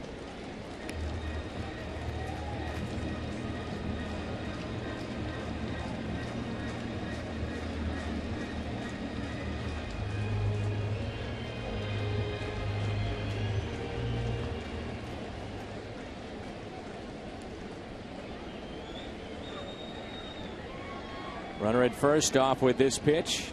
That's Carpenter. The 3-2.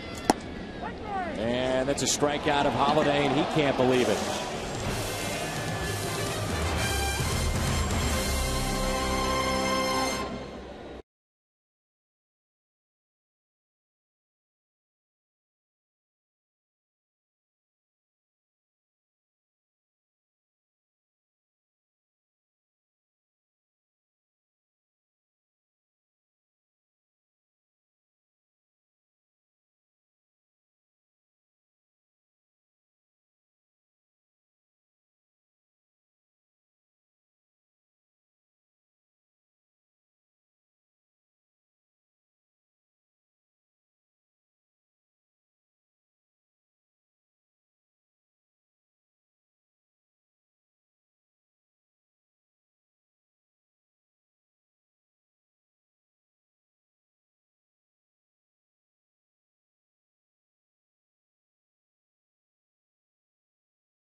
Loge tickets for only $10, and the next college day is tomorrow. $10 seats are available.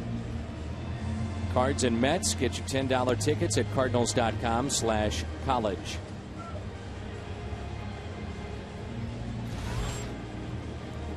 Congratulations to Pete Prenzy, his wife Ellen, and their youngster who is 13 months old. That's Luke Prenzy, but Samantha was just born the 23rd of August, and Samantha weighs 6 pounds 3 ounces. Mom, Dad, Luke, everybody doing well, so congratulations to Pete and Ellen Prenzy. Pete has been with us for a number of years.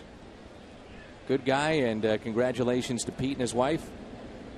So 2 kids, 13 months. Get some sleep. You'll need it. And good luck.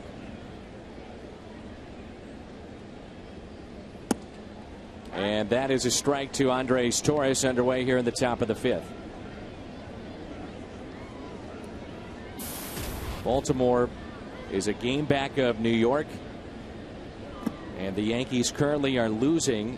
The Orioles winning, and who would ever imagine that on September 5th of this season the Yankees and Orioles would be tied potentially tomorrow. And you look at the Orioles lineup and you still can't quite figure out how they're doing it. Very good closer. Yes. Tampa Bay in the thick of things as well, 2.5 games out. Nightmare of a season for the Boston Red Sox, 15 back, and then Toronto 16 out. Have to wonder about the future of Bobby Valentine after this season.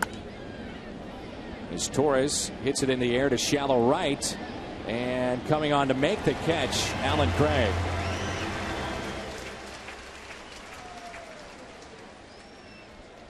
Eventually, where do you think Craig winds up when he's playing every day at one position? He's playing every day now, but where does he wind up? Well, I think he could play a few places. I could see him in left, I could see him in right, and I could see him at first. And it may depend on the development of Matt Adams where he plays.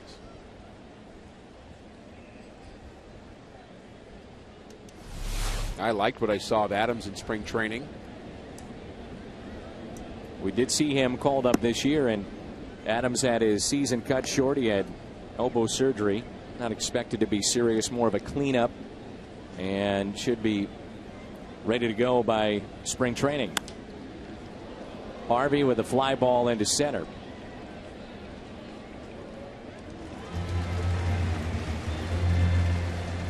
Well, Jaime Garcia looks a lot better here tonight. Sharp, aggressive, but we've come to expect that when Jaime is pitching here at Busch Stadium. Always pitches well here. He's more comfortable here. He has 5 strikeouts tonight and really hasn't been in much trouble at all. A couple of hits in the 4th inning. Got a double play ball in the 3rd, but really just been getting a lot of ground balls. A couple pop-ups this inning.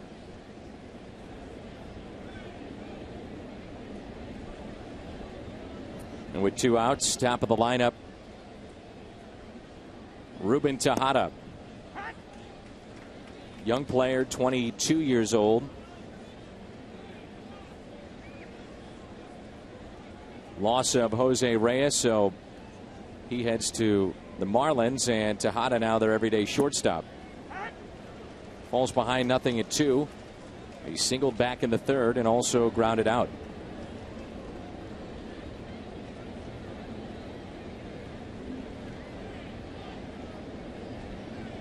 Played in 96 games last year and had a very good on base percentage, near 400. Breaks his bat. Couple of hops to Schumacher, makes the play. And it's a 1-2-3 inning for Jaime Garcia. Craig, Molina, Freeze, 2 up.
against Adam Wainwright, 13-11. It's part of our What's on Tap, and will come your way at noon with the pregame show. It's always a different feel to a game when you watch a knuckleballer. The approach of the hitters, the catcher, every pitch can be an adventure. And for the pitcher, trying to control the knuckleball. It's dancing all over the place, and they say Dickey's is one of the best ever. Yeah, the running game is very much in play, and not even the running game, but just the advancing from base to base game because of wild pitches and pass balls. So Dickey has that different knuckleball, Dan, that we've talked about before. He throws it very, very hard. Certainly having an outstanding season. And we've got a very good finale with he and Adam Wainwright to this series. It's Craig, Molina, and Freese. Cardinals picked up their 3 runs. That was in the second inning. RBIs by Carpenter, Schumacher, and Descalso. And that's strike 1.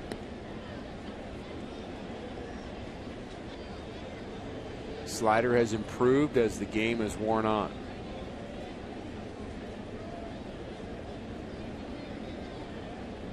Alan Craig is 1 for 2. If you go by our Fox tracks, home plate umpire has had a good game. But you have to think that the Mets have a pretty short fuse after what took place with him at first base yesterday, and we've seen a lot of arguing, and really on both sides. Yeah, he's done a nice job though behind the plate. I think he's calling those corners well. Hitters don't like it, but I would say he's been consistent. Again, that's what you look for most, is being consistent. You get that low strike, and then you don't get it on a 1-2 count. When you expect it, that's when you get frustrated.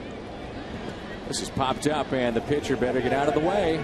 Here we go again. Yep, he does, and Murphy makes the catch. He scampered out towards second base, didn't he? Like, don't let me get anywhere near that ball. Something bad might happen. Watch the pitcher. It's really funny. Ball's up. Uh-oh, what do I do? Help, get out of town. He just kind of runs towards second base, let the first baseman come in to make the play. I mean, I'm telling you, he can catch that ball. Guy's a first-round draft choice from North Carolina. He can catch that ball. You would think. I'm in the camp that says, yes, he can catch a pop-up. If he can pitch in the major leagues, he probably can catch a pop-up. Taken low by Yadier Molina. Molina with hit number 1,000 of his career. An infield hit, run scored back in the second.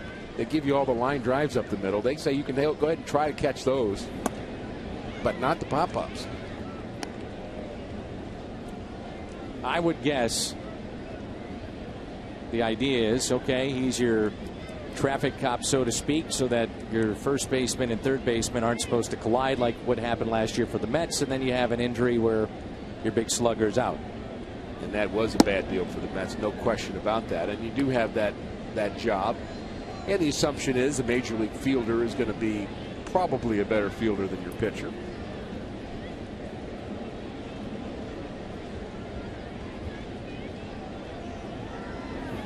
And that is ball 4. It's a third walk issued by Harvey. He had 2 last inning.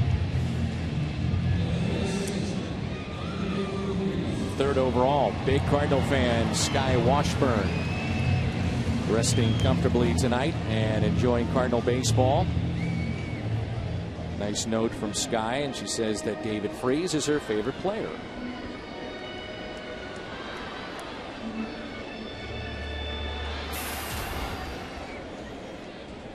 A solid year for David after what he did last year's postseason. We all have been wanting to see what he might do with a full year, healthy. Well, he makes the All-Star team this year. You would have to think, Rick, he finishes around the 300 mark. He's had 18 home runs, so he'll wind up with close to 100 RBIs. And with the available free agents on the market for third baseman, and it is slim pickings in both leagues, that this has become a great trade in many ways, not just because of what took place last year.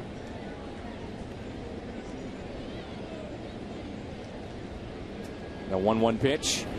One of the things I was concerned about with David Freese after his fantastic October and all the attention of the offseason and the late night show routine he was involved in and going every place and going to the White House, and that all of a sudden there would be expectations that would be beyond what he could do as a guy that really just kind of had a good couple of months last year. I mean, very good one, don't get me wrong, but had never sustained over the course of the year in the big league level being a 300 hitter. But he sure has proved that he became that guy in October, and he hasn't looked back.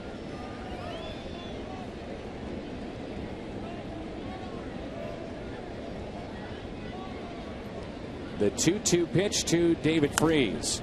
Just gets a piece.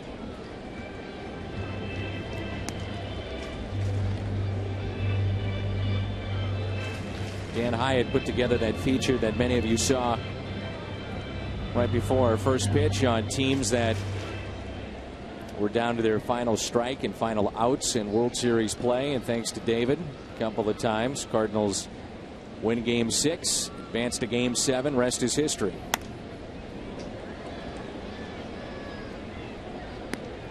We've heard it so much, but it is remarkable when we have teams that don't see the Cardinals a lot. They're visiting St. Louis, and the broadcasters and some of the media will ask us about David Freese, and they say it's an unbelievable story in the fact the kid is from St. Louis, hits a triple to extend the game, then, oh, by the way, hits a walk. I mean, this is not real, but it was. The 2-2. He shoots it into right center field. Torres is over with his good speed and makes the catch. They'll fire back into first. And safely back in there, Molina.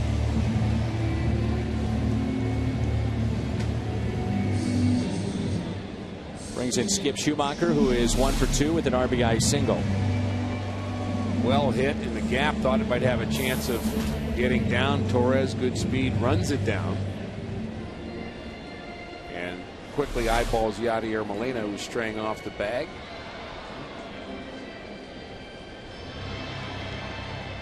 We haven't seen one of those Molina delayed steals in a while.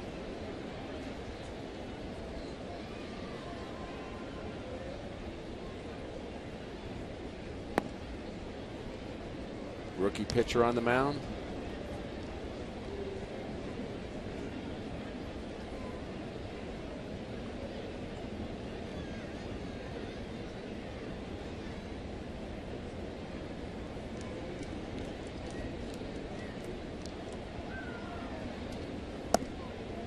There's that changeup, 1 ball and 1 strike. Started to throw that a little more as well.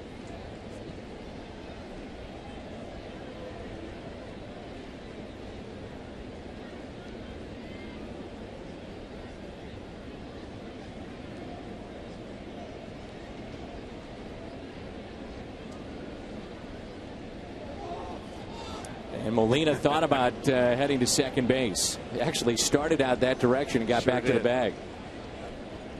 Yeah, he tried to lull everybody to sleep. We were eyeballing him. Just thought this might be the situation, and if he'd have gone home, Yadi'd have stolen another one.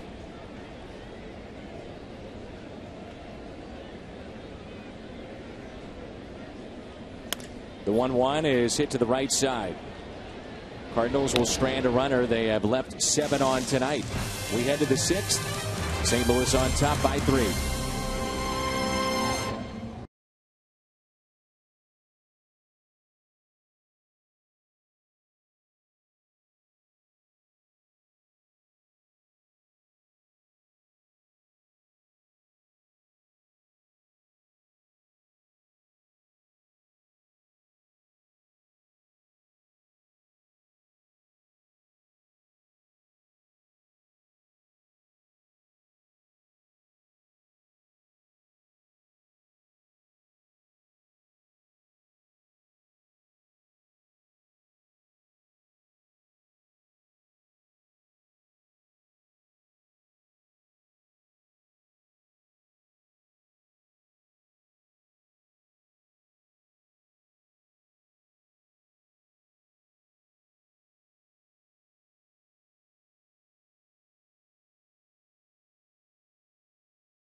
AT&T, the nation's largest 4G network. AT&T, rethink possible. And by Ford, the official vehicles of the world champion St. Louis Cardinals.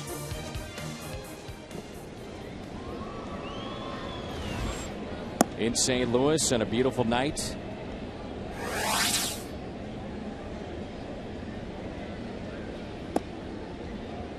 And Jaime Garcia pitching into the 6th. Cardinals have a 3-run lead.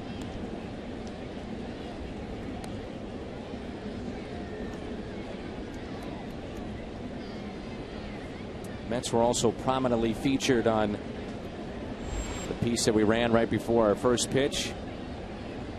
Mets trailing in 1986, 5-3 in the 10th inning, and then eventually came around to win that game. Bill Buckner. Ball that scooted through his legs. Game 7, the Mets would win. And history was changed forever. Here's a 1-0 pitch. 1 ball, 1 strike on Ronnie Cedeno. You played in that era. Did you know Buckner very well? Did not know Buckner. I knew Mookie Wilson pretty well, who hit that ball, and a number of the Mets players. And, you know, you can't help but to feel for Bill Buckner. I do know that he was an outstanding hitter and saw him hit enough. Close to 3,000 hits. To recognize, yeah, one of the game's really top hitters at the time. And so, you know, history's not been very kind to him, but you should look at his career pretty positively. And you might say that the mistake was leaving him in there to play first base defensively.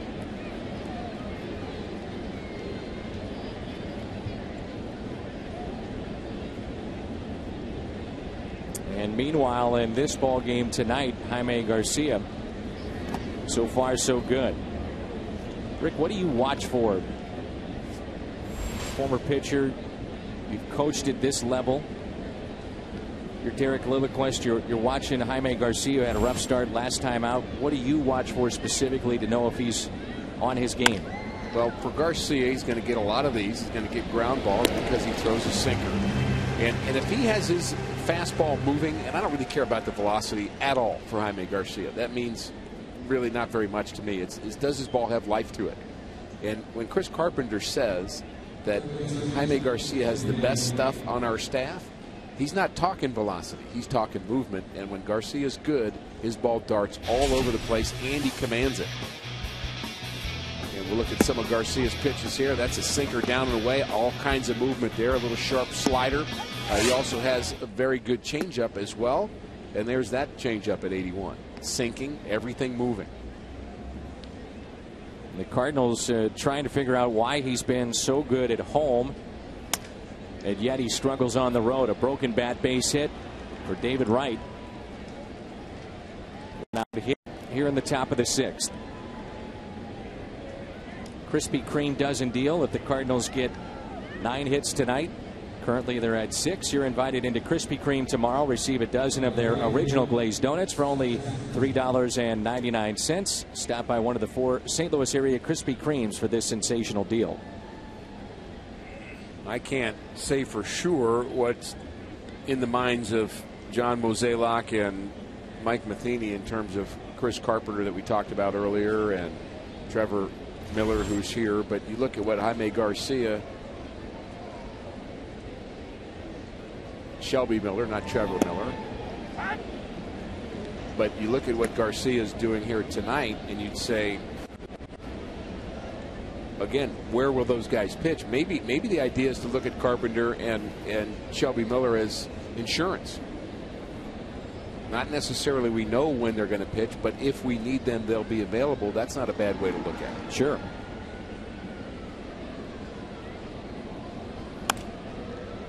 This is popped up. Long way to go for Craig, and it is a fair ball that drops in fair. And Wright had to stop at second base. Not sure if that was going to drop in.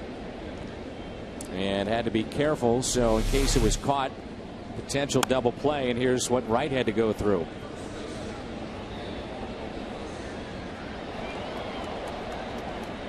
changed his mind about 4 times going between first and second, and you can't blame him. That ball almost caught by Craig. He doesn't want to get doubled off in a game where they're down 3-0, having trouble getting base runners, but you also want to advance if you can. And you certainly don't want to get thrown out at second base by the right fielder. That was a possibility. Now it's Daniel Murphy.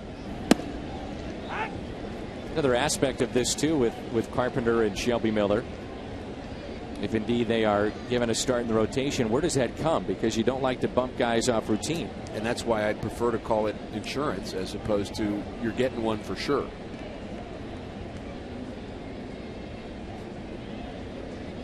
Cardinals have turned a double play tonight, and the 0-1. I want Kyle Loesch to start. I want Jake Westbrook to start. I want Jaime Garcia to start. I want Joe Kelly and Adam Wainwright. So unless you're talking about going to 7 starters.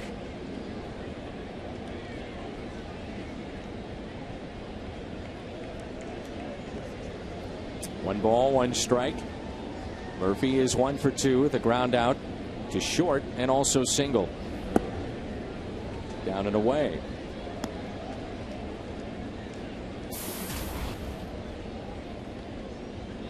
Could be a very big pitch right here. 2 balls and 1 strike on Daniel Murphy.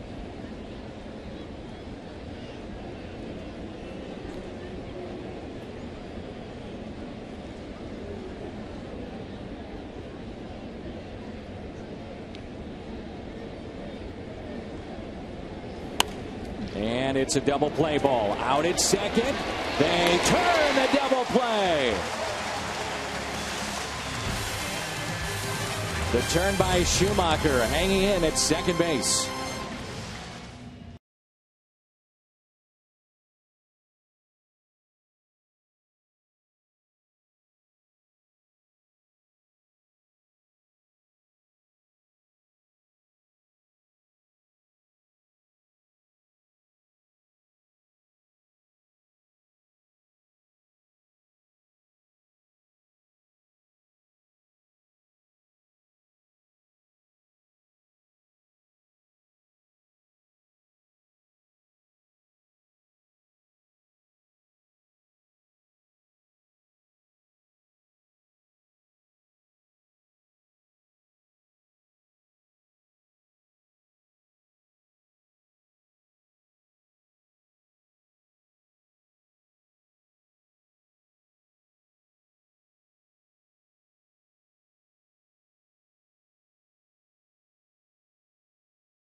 Action. Tulane taking on Tulsa right here on FSN, or Miami battles 22nd ranked K-State on FX.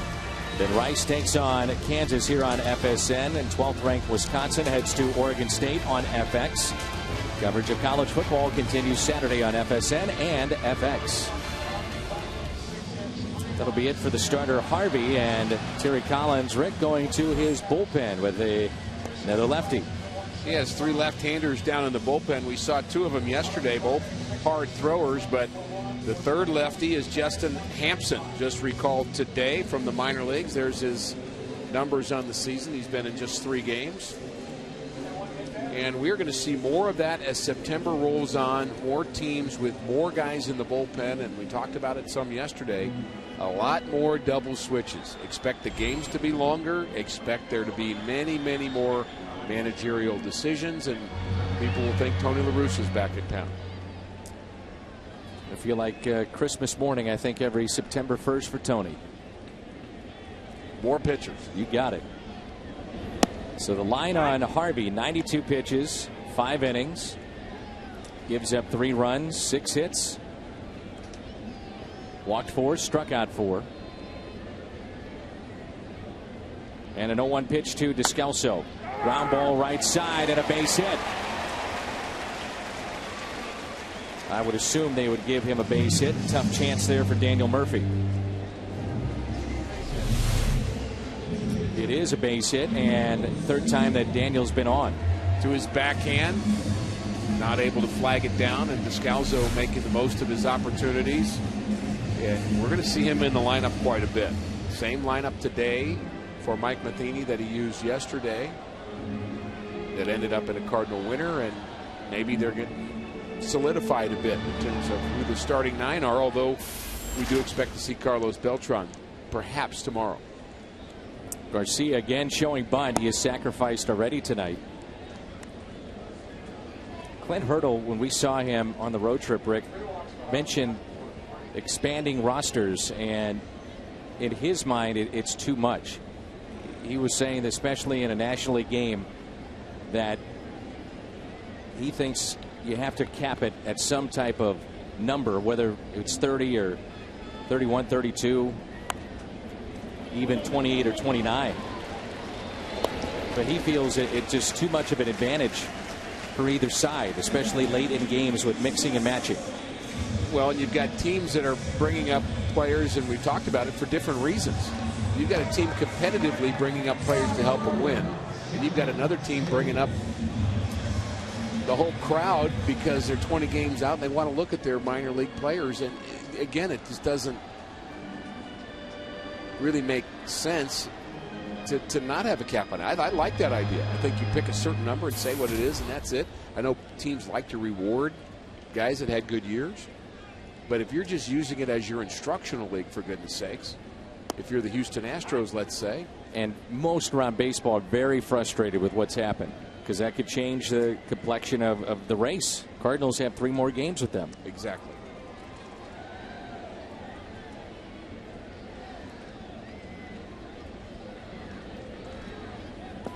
And that is in the dirt. Shopik keeps it in front.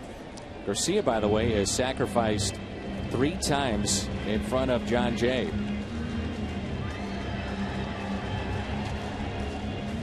Excuse me, the Cardinals have 6 remaining with Houston.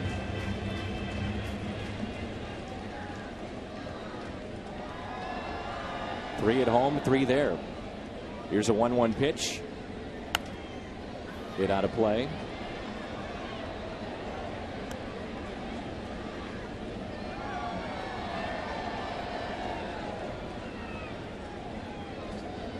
John Jay has singled, hit by a pitch, and also grounded out. Houston moving to the American League West next year. Runner goes, and a throw down to third. Nice play by Wright. Make sure that didn't go into left field. That saves a run. It's a stolen base. And how about Descalso stealing the base with a left-handed bat at the plate? Much easier throw for Shopik. High throw to the infield side, but the good jump by Descalso, and really good situation to do that in, too. Try to get the third with 1 out. Now they've got to bring the infield in. Jay bounces it towards second. No play at home plate. And John Jay drives in the run to make it a 4-0 lead for St. Louis. Way to go, Daniel Descalso.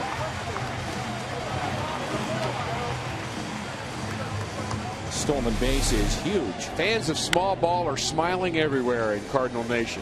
A little ground ball to second base, but the good jump by Descalso. He read it perfectly. If that ball's hit harder, he would have had to stay, but he just sensed that that would be a play where the second baseman would have to go to his left. Outstanding instincts for Daniel Descalso.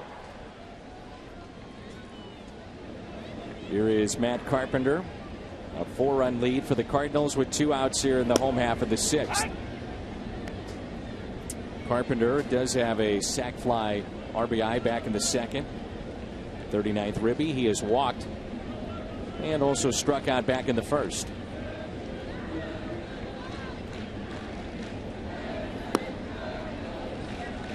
Should mention that not only is Shelby Miller here, but Adrian Chambers was promoted from AAA, as well as Ryan Jackson, who we saw earlier. Chambers led Memphis in hitting, and Ryan Jackson had the second most hits.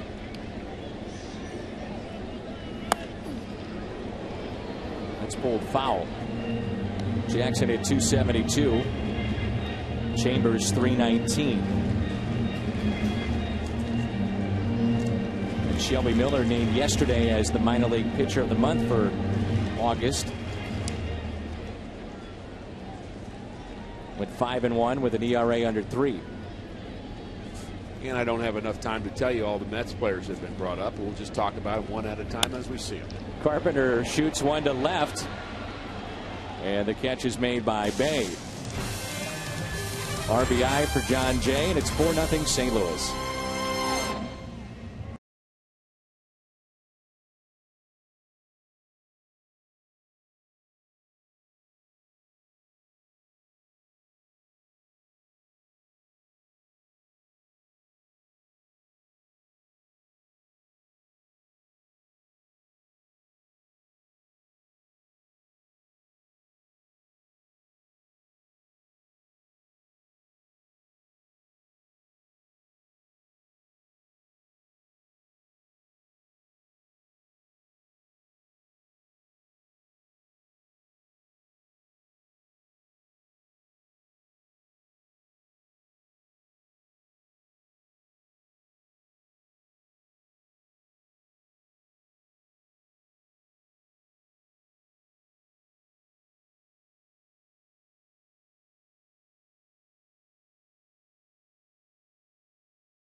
Cardinals catchers with 1,000 hits in their career. We saw Yachty pick up hit number 1,000 of his career earlier tonight.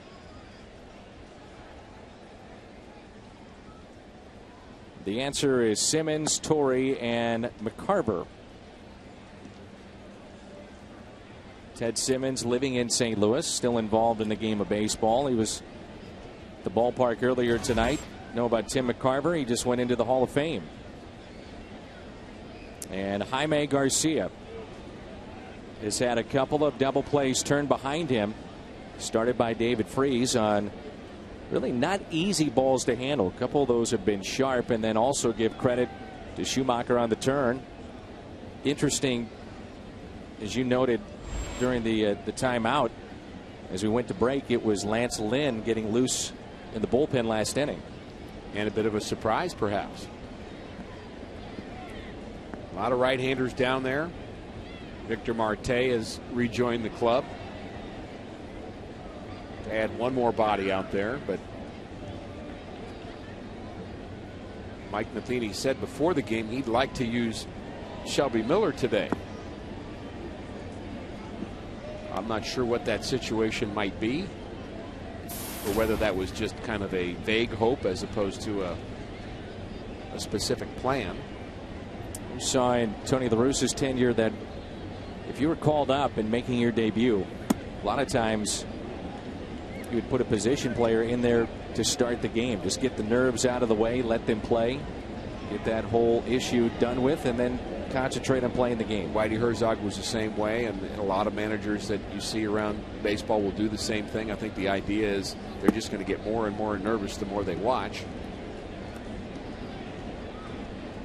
And so you let them play a game or two and then let them sit for a while and soak it in. Kelly Shopik is at the plate. 3 balls and no strikes. Boy, he's taking his time between pitches. Maybe trying to disrupt the rhythm that Garcia has been in tonight. 3-1. Would not be a bad approach to take against Jaime Garcia. Right before he got into the box, he stepped out, adjusted his jersey, knocked his cleats a couple of times. A 3-1 pitch. And it's a fly ball into right center. Well hit. John Jay with room makes the catch.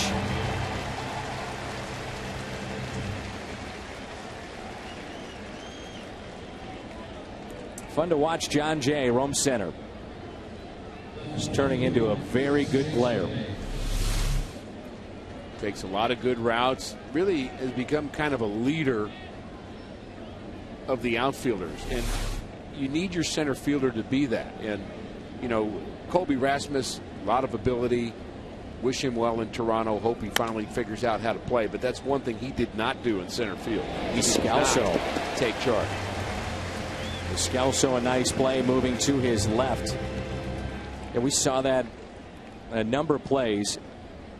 Maybe I'm wrong about this, Rick. I think it could have been a much different season last year for Ryan Franklin if a couple of plays are made behind him that were catchable balls and it really should have been caught, that cost him games. And he was the kind of guy at times that if he wasn't perfect, he was going to get hit. And with not having the overpowering stuff, sometimes confidence could be an issue. Your margin for error changes over time. And we saw him after those plays. He wasn't quite the confident player and pitcher that we had seen the year before, really the last couple of years. And Garcia has a 1-2-3 inning, and it's time to stretch. Redbirds lead it by the score of 4-0.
Towards Midwest, and the big bats in the middle of this lineup coming up. Holiday, Alan Craig, and earlier tonight he picked up hit number 1,000, Yadier Molina. Hoping that things get a little more serious tonight, because if it happens, Card scores 6. Any size drink, just 50 cents all day tomorrow at your nearest On the Run and Mobile. This year, 6 is a serious number.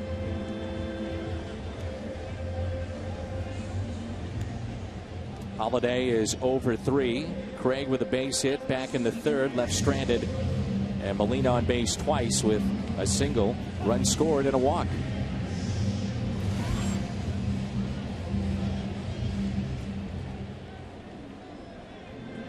This is Ramirez, a hard-throwing right-hander out of the pen for the Mets.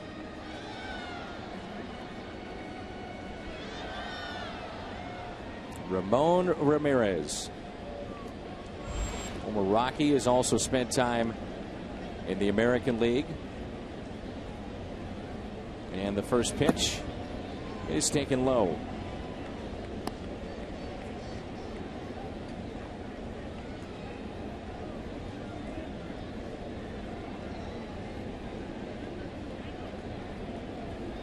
Walks in 54 innings. Not a good story. 1 ball, 1 strike. You know that Mike Matheny would love to have a situation where he doesn't have to go to Jason Mott after Mott had a 5-out save yesterday. As we've talked about, and that was his 33rd save. Only Chapman and Hanrahan have recorded more saves than Mott this year. The kind of guy, Rick, that you feel like you can bring back even after a 5-out save if need be. Yeah, and we've talked about not only his durability, but the fact that he does not have a real diminished velocity. The stuff does not change from outing to outing. Not going to be perfect. Clearly, nobody is, but you don't really see a guy out there just kind of having lost his fastball because he's been overused. I haven't seen that in a very long time from Jason Mott. Now, when he first became a closer, when he first made that appearance in the bullpen, there was talk at that time that his fastball wasn't the way it was in spring training. And Tony La Russa made him the closer for a short time, and he got beat on opening day and wasn't really quite the same, was only throwing in the low 90s. But it's been a long time since we've seen that Jason Mott. The 2-2 taken low. Cincinnati puts up a W tonight as they beat the Phillies 2-1.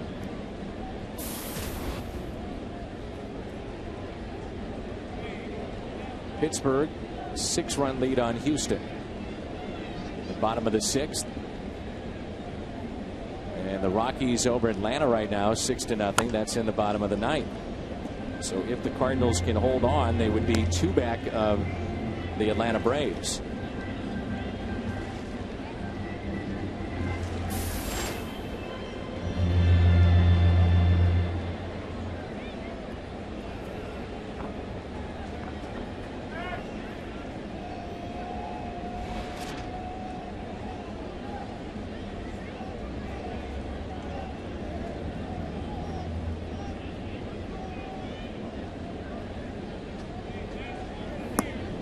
Fastball that's taken low, and there's what you're talking about. Leadoff walk by Ramirez to Matt Holliday. Walks are never good, but when your bullpen walks batters, managers go nuts. It's almost an instant rally late in the game, especially a game that's close, and I still consider this game close, 4-0. Cardinals had a 4-0 lead against New York that evaporated in the 7th and 8th inning of game 1 when the Mets scored a couple of runs in each inning. So it's not certainly a safe lead. So when your reliever goes out there and walks a batter, that just hurts.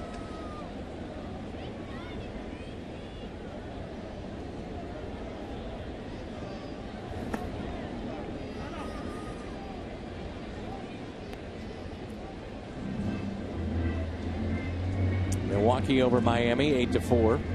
That's now a final.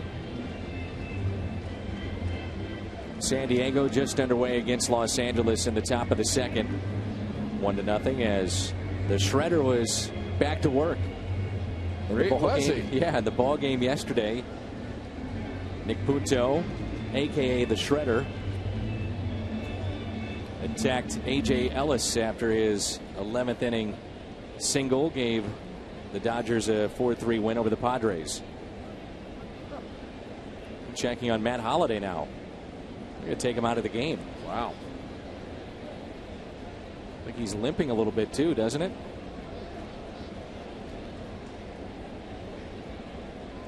Walking gingerly, like maybe back. Who knows? We'll get a report as soon as we can. He's kind of pointing to his hip, perhaps.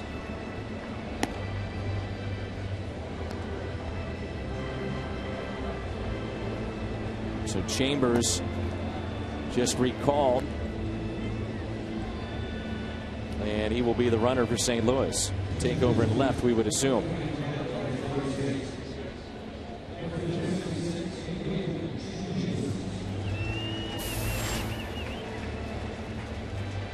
Well, that's not good to see.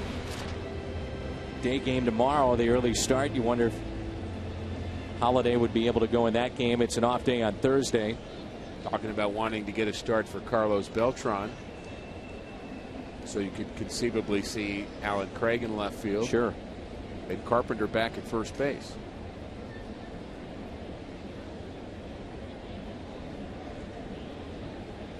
Way ahead of ourselves, of course, but it does give you some options, and you have to think about that right now. If you're Mike Matheny, that's for sure. Out of play off the bat of Alan Craig. Take a look here at Holiday. Draws the walk and see if we see anything here. Ooh, right about there. He grimaces a little bit and holding his side.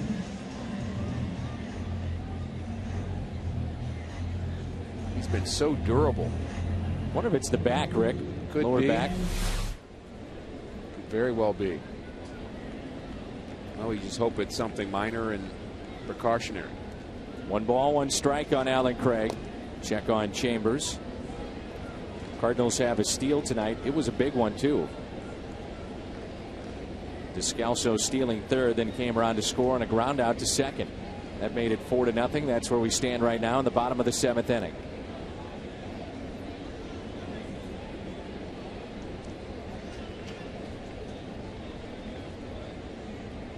The 1-1.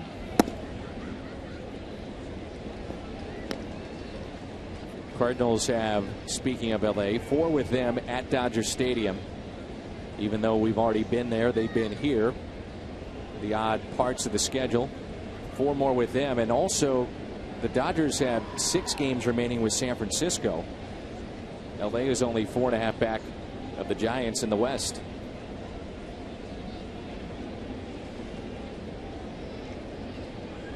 The 2-1 pitch. And Craig shoots it to center. Chambers back to first, 1 away.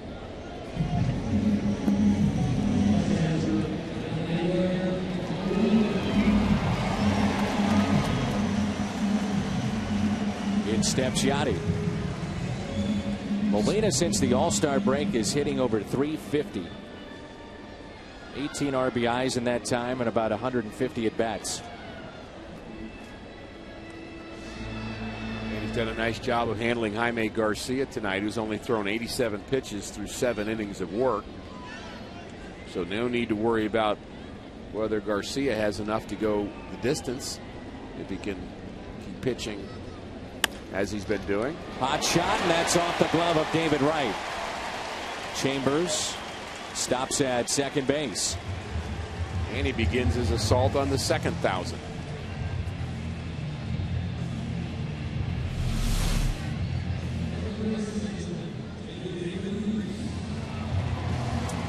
Never forget Rick talking with Whitey Herzog last year, and he said, and this is about the time the team around the All-Star break, you'd have to say, was underperforming. And Whitey said, I really believe this is the best team in baseball. And he said the reason why is all the Hall of Famers you have on that team. And he said Tony La Russa, Albert Pujols, Matt Holliday, and Yadier Molina. When Whitey says that, you take notice. No doubt. And being one, he knows what he's talking about. And his golf tournament's coming up soon. 2 on, 1 out. And I believe Willie and a bunch of the guys from 85, is that right, coming back? Or is it 82 again? I know I'm going to miss the Sunday night presentation that they have. The golf tournament's going to be on a Monday in September, the 17th of September. And he does such a great job with that tournament and helps out building fields throughout the greater St. Louis area. You peek down near the green seats every once in a while. You'll catch Whitey here watching the game. Paying attention to. Yep. I can promise you that. Here's the 0-1. 1 ball, 1 strike. As they appeal, and he did not go. Yeah, and when Whitey was talking about Molina, he said, well, right now, he is one of the greatest defensive players I've ever seen. And Whitey even said, in his mind, just a matter of time before the offense catches up with the defense. Sure enough, here it is. He's having a great year. 1-1 pitch to David Freese. On its way. Freese, base hit out to left. Chambers racing around third. He will score. And Freese makes it 5-0 St. Louis. David, his second hit tonight, RBI number 75. I like to watch David Freese hit, but I also like to watch Adrian Chambers run. Forgot how fast he was. He got home in a hurry. And that is a valuable asset for the Cardinals to have here in September. He finds that hole, and Chambers was flying around third base. One of the memorable plays last year against the Cubs. Chambers scoring the winning run on a wild pitch. The miracle finish of last season. Freese is our Schnook's difference maker, 2 for 4, pair of singles and an RBI with a run scored. Here's Schumacher, runners at first and second, and 1 down. And that leadoff walk. The difference. As we await word on Matt Holliday, again hoping it's nothing major, to be taken out of the game. Chambers running for him. Rick, at this point, nobody getting loose in the Cardinal pen. You're 3 spots away from Garcia in the lineup. A lot of ways to look at it. You can keep him in because you have the wide lead, but also because of expanded rosters. Sometimes you're trying to get guys work too. You wouldn't think that they'd have to go to Jason Mott in a ball game like this. At least you would hope not to. Did the 5-out save yesterday. And this is where you have to be careful not to get caught in saying, well, we've got those guys out there, so let's use them. I mean, if Garcia's rolling along, I mean, you got to win the game first. And to think about getting guys work has to be secondary. And you know, when you get to September, there may be guys you don't use at all. You're trying to win games right now, period.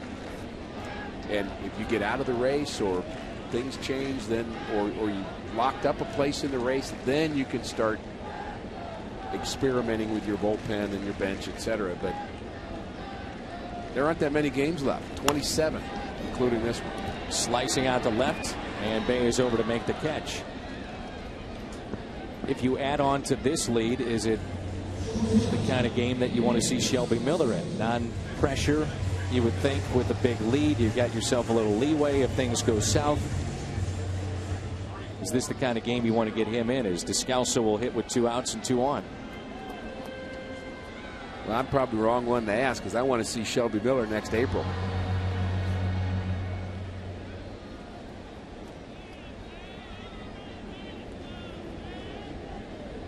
Crowd tonight of 34,108. 34108. Descalso takes a ball low. We've just seen in the last couple of games his confidence starting to grow. He's made a couple of good defensive plays. He had the home run on Sunday. A base hit here tonight.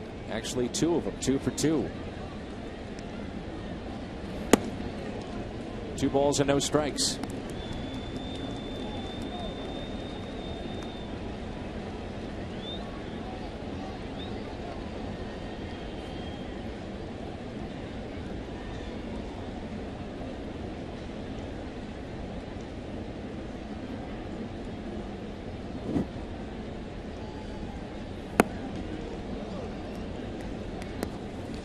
Two and 1.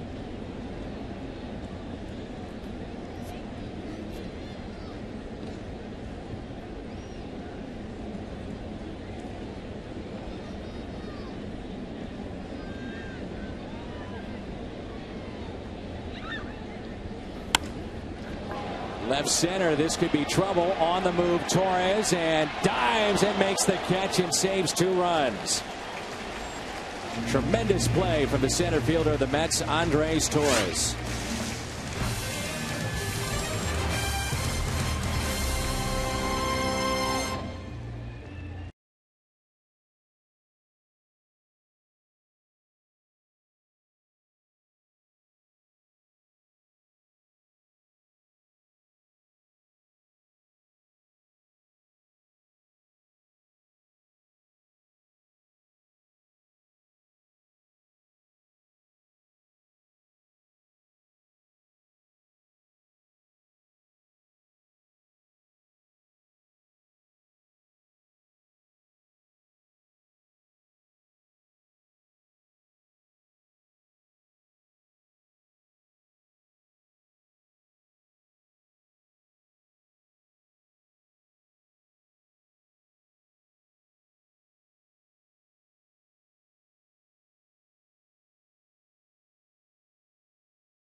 Studio with this Bomberito Sports Update. Jim Hayes and Pat Barris standing by. Pat?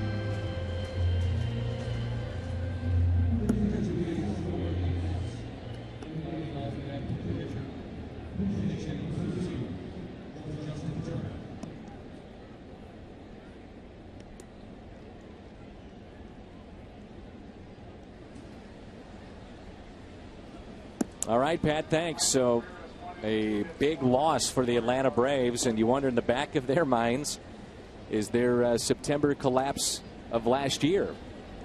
Well, you'd think that the Braves and the Pirates are both remembering what happened last year. The Pirates also not playing very well. Atlanta last year, their slide was all about their young pitchers at the back end of their bullpen not pitching well anymore, and the offense completely disappearing. I mean, completely in the month of September. And I don't expect Atlanta to let that happen again, but we'll see. Atlanta start really breaking down schedules, and they have Washington only 3 more times. Cardinals will face Washington in the final homestand, and also Cincinnati. Atlanta with the Mets and Marlins 6 times each. And the report on Matt Holliday is lower back tightness. So we'll just have to see how he does after a good night's sleep.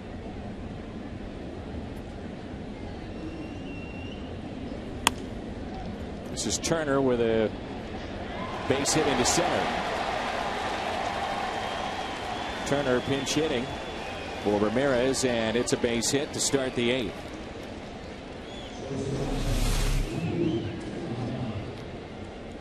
Good effort by John Jay. He traps his ball, but he does keep it in front of him. Appreciate that effort. Speaking of the Marlins, Ozzie Guillen saying about tomorrow's starter R.A. Dickey.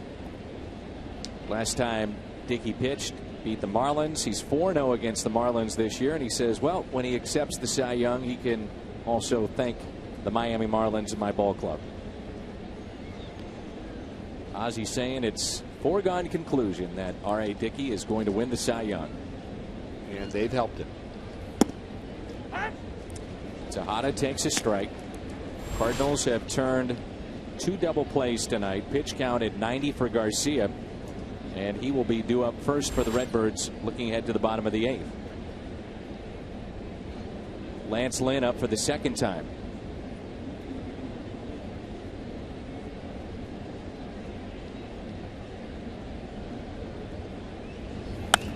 And that's a base hit into right.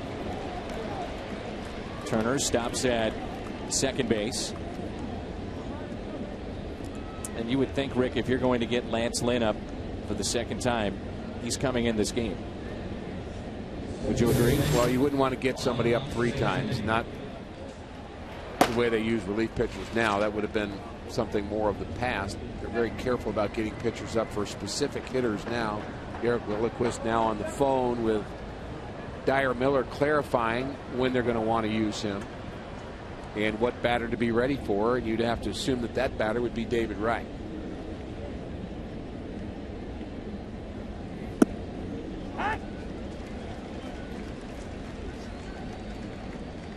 The strike to Ronnie Cedeno. Cedeno is struck out, grounded into a double play, and also grounded out to short.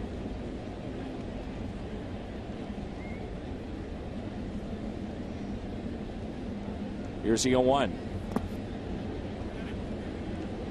You have to be careful when you're managing a bullpen, and even my knee-jerk reaction would be, I want to see Mujica because he's just been red hot. And yet you got to also develop a bullpen where everybody's hot, not just one guy. And you don't want to use Mujica so much that he gets worn out either. Is this a situation too, Rick, where 5-run lead at this point, you're also talking about getting Lance Lynn back on track, and you do have the luxury of this big lead, and maybe Mike is saying for us to have success in the stretch run playoffs, we need Lance Lynn to be back where he was a year ago. I'm sure that's what he's thinking, but I also think a big lead becomes a small lead in a hurry. Chambers makes the catch, fires into second, and they almost got Turner.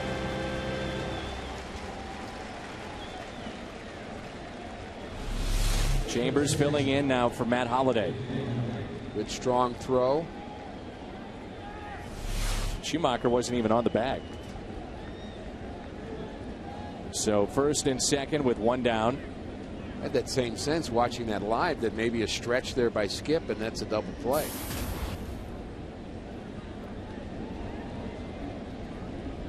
And looks like this will be it for Garcia. With David Wright due up. Lance Lynn coming in.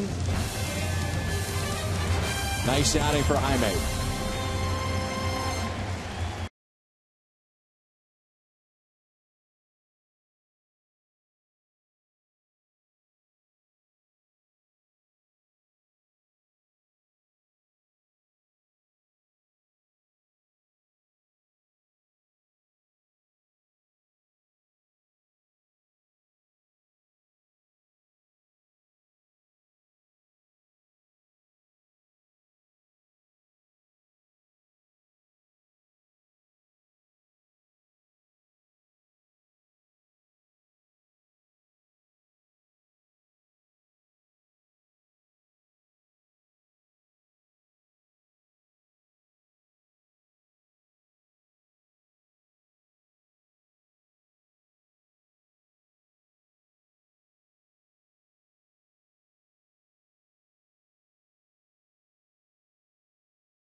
Brought to you by Bud Light, the sure sign of a good time. Here we go. And by Taco Bell. Taco Bell. Live Más.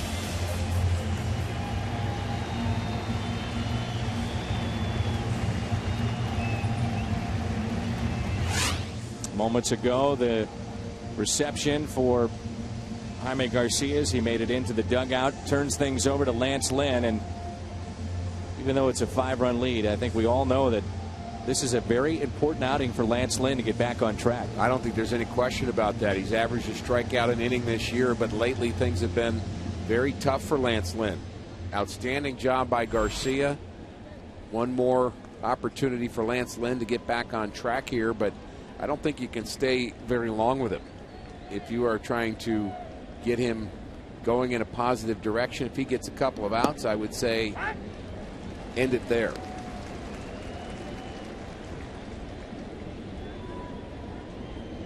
Comes into a dangerous spot with 2 runners on and David Wright at the plate. Wright with 2 hits. He also struck out, 2 for 3.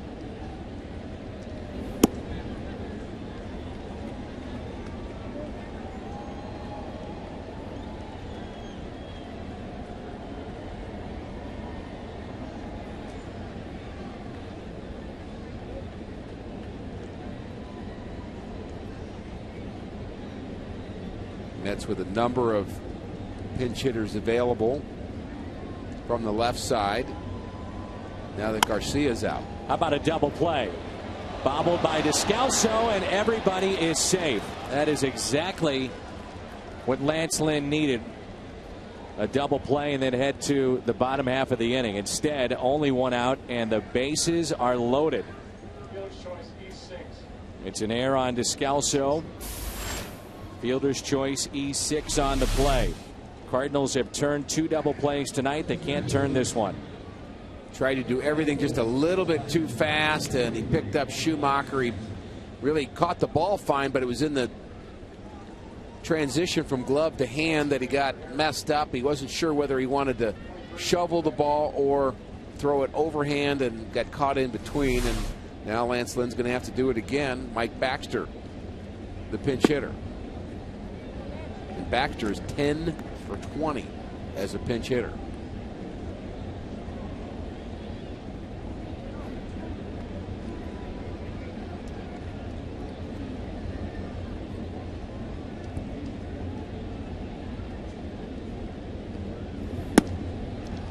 Fastball and a strike. Baxter came up with David Freese and A-Ball together. Those two spent time in the San Diego organization.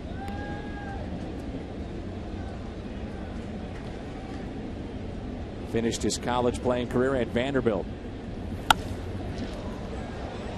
Chambers makes the catch.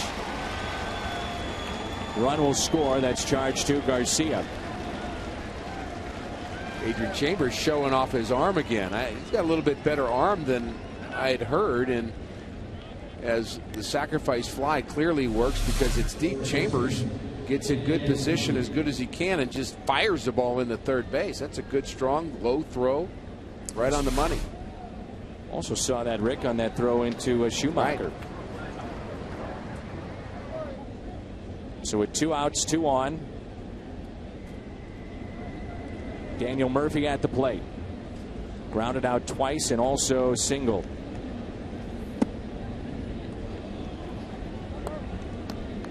That's what made Zepchinski so good down the stretch last year. Not only getting lefties in September, but when opposing teams would counter with the righty, he was able to get them too. Another chance for Chambers. He has to go back. It's well hit. And leaps and makes the catch up against the wall.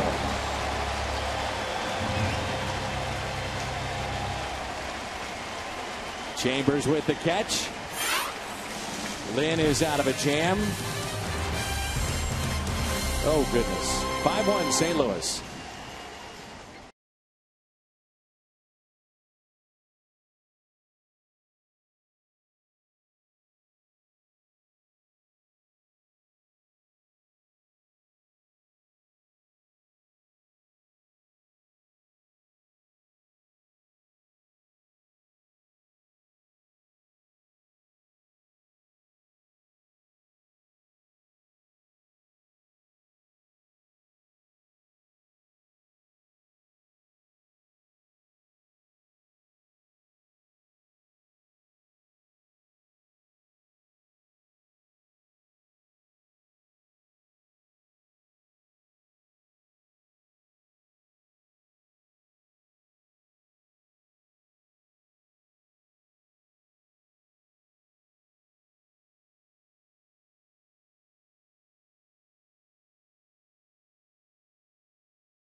Earlier tonight, and Yadi gives us our Nissan drive of the game. Career hit number 1,000.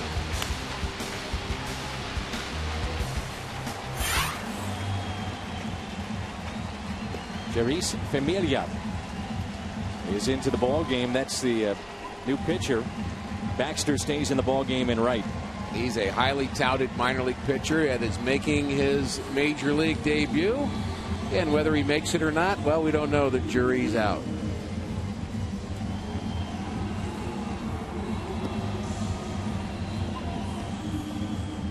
Lance Berkman will pinch hit for Lance Lynn.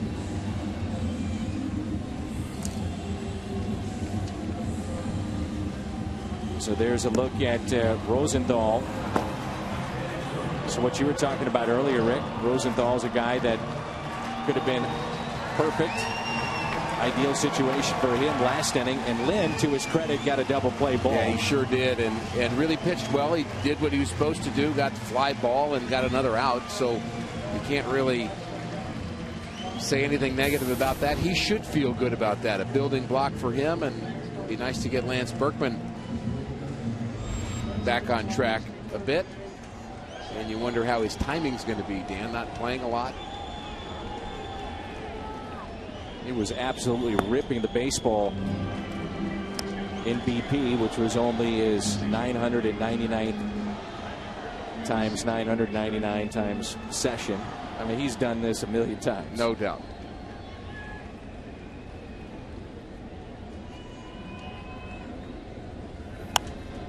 You were just marveling at that play by Chambers to end the top of the 8th. We went to break, and you were raving about the effort of Chambers, especially at the end near the wall. 1 ball, 1 strike. And that's taken for strike 2.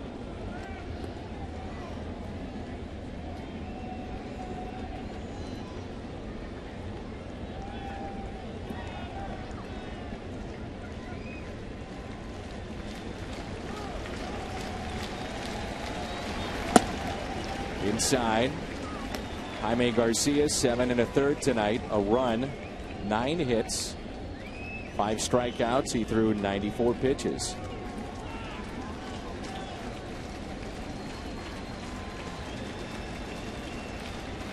Here's a 2-2.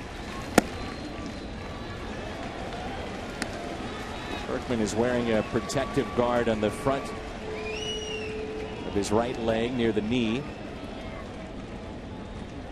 Running is the big issue right now for him. Well, we talked earlier about not counting out Chris Carpenter. I don't think you can count out Lance Berkman either, making a contribution in September. A little late on that fastball. And they're going to throw that baseball out. That's the way his career starts. Striking out Lance Berkman. Potential Hall of Famer. And no argument with this. Statistically, one of the great switch hitters baseball history. Clearly. Now it's John Jay. A couple of ground outs. He's been hit by a pitch. Also a single. And a strike.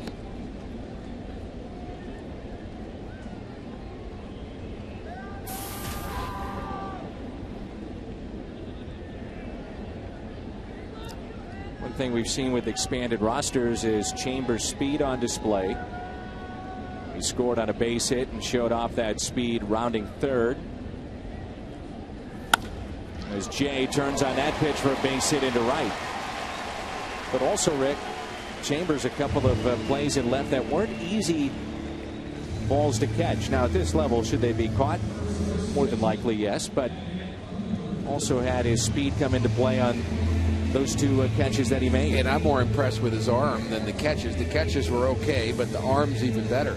I just did not know he threw that well. And honestly, that's such an important weapon for outfielders, to be able to keep guys from taking extra bases, and he himself can take that extra base on the offensive side.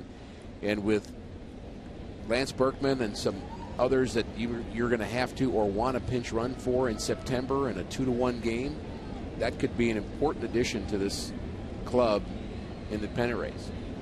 1 out, runner at first, and Carpenter takes a ball.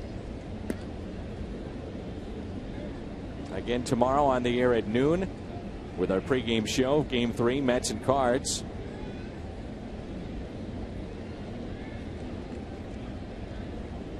R.A. Dickey and Adam Wainwright.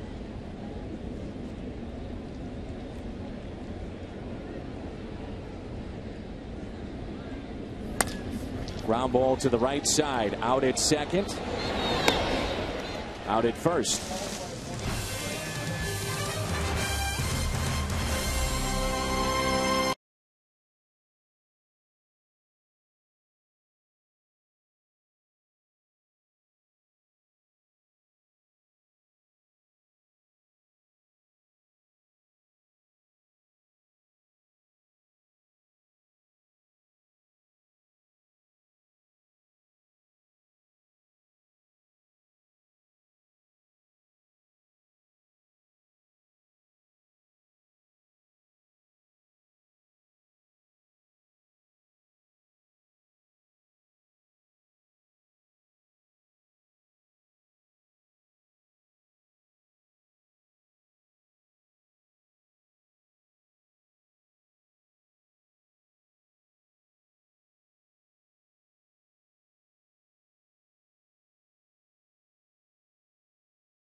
up after the game on the post-game edition of Missouri Lottery Cardinals Live. Pat Parris and Cal Eldred are at Lumiere Place. Jaime and the sinker. Cal will break down Garcia's most effective pitch tonight. Chris Carpenter, another step toward a possible comeback, question mark. We'll have the latest on that, plus Mike Matheny's post-game thoughts. Trevor Rosenthal will do the pitching for the Cardinals. We head back to the booth, and Dan and Rick, guys. Trevor Rosenthal, thank you, Jim. 8th appearance, 10 strikeouts in 9 2/3. Hard-throwing right-hander. And the future is very, very bright for Trevor Rosenthal. Has plus stuff, and I think he has handled himself very well at this level. I also want to let our Cardinal viewers know that for the next few days, our fantastic director, we think he's the best director in all of baseball, Tom Mee, is going to take a few days off. His daughter's wedding is this weekend, and we hope that goes very well. We know that it will, and we'll miss him, but I want to let him know we appreciate his hard work. Wonder if he'll blog about the wedding. I bet he will.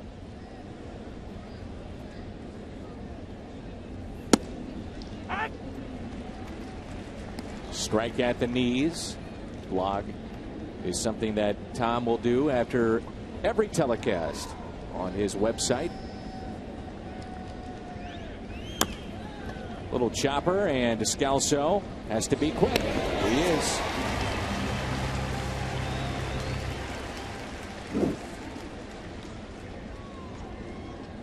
This copyrighted telecast is presented by the authority of the Cardinals and may not be reproduced or retransmitted in any form, and the accounts and descriptions of this game may not be disseminated without the express written consent of the St. Louis Cardinals.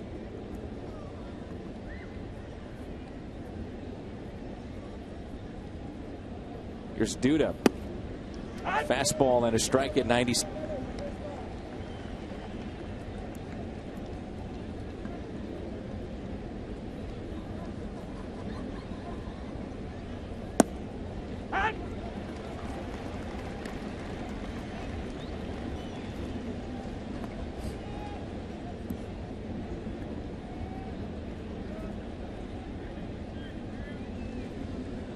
Two.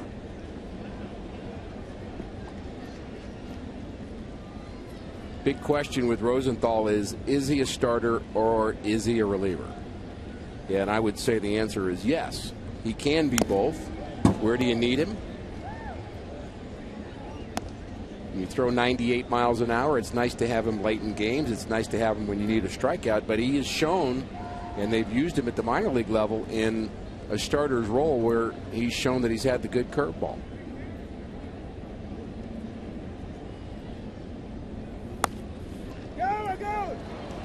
Take it himself for out number 2.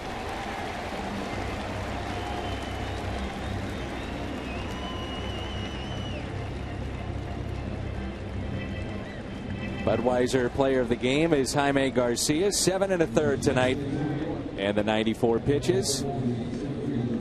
Chance to pick up the win.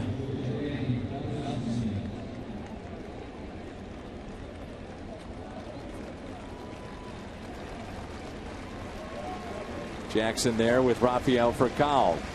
There's a good student-teacher conversation going on.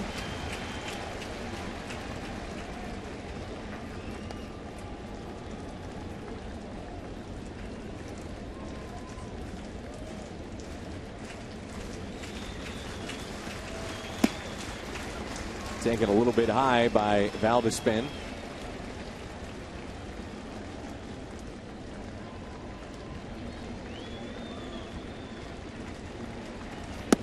Cardinals continue to play well at home. We talked about how good they've been since the 1st of July road trip. A bit disappointing at 4-6, but so far so good against the Mets.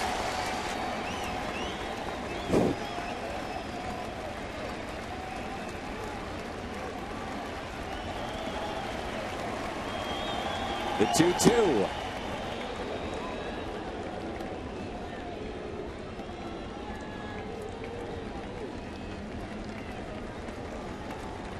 Love to end it right here. The 3-2 pitch. Ground ball. And we keep playing under the glove of the first baseman Carpenter down into the corner. It's an error on Carpenter, and I'm sure the fans are saying, why not go for the appeal at first and end this? I did not notice whether he touched first. I'm betting he did. You were telling me earlier that that's where I should be paying attention. Watch the guy running around the bag. But I didn't myself that time. And he did.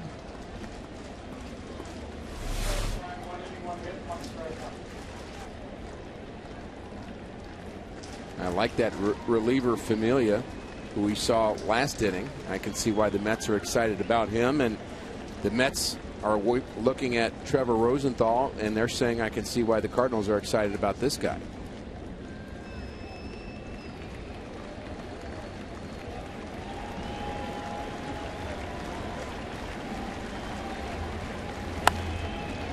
This should do it. It's popped up. Who wants it? It will be Descalso. He makes the catch. And that's how we ended. The Cardinals take game 2, 5-1. So St. Louis edging a little bit closer to Atlanta. LA is in action as we speak out west.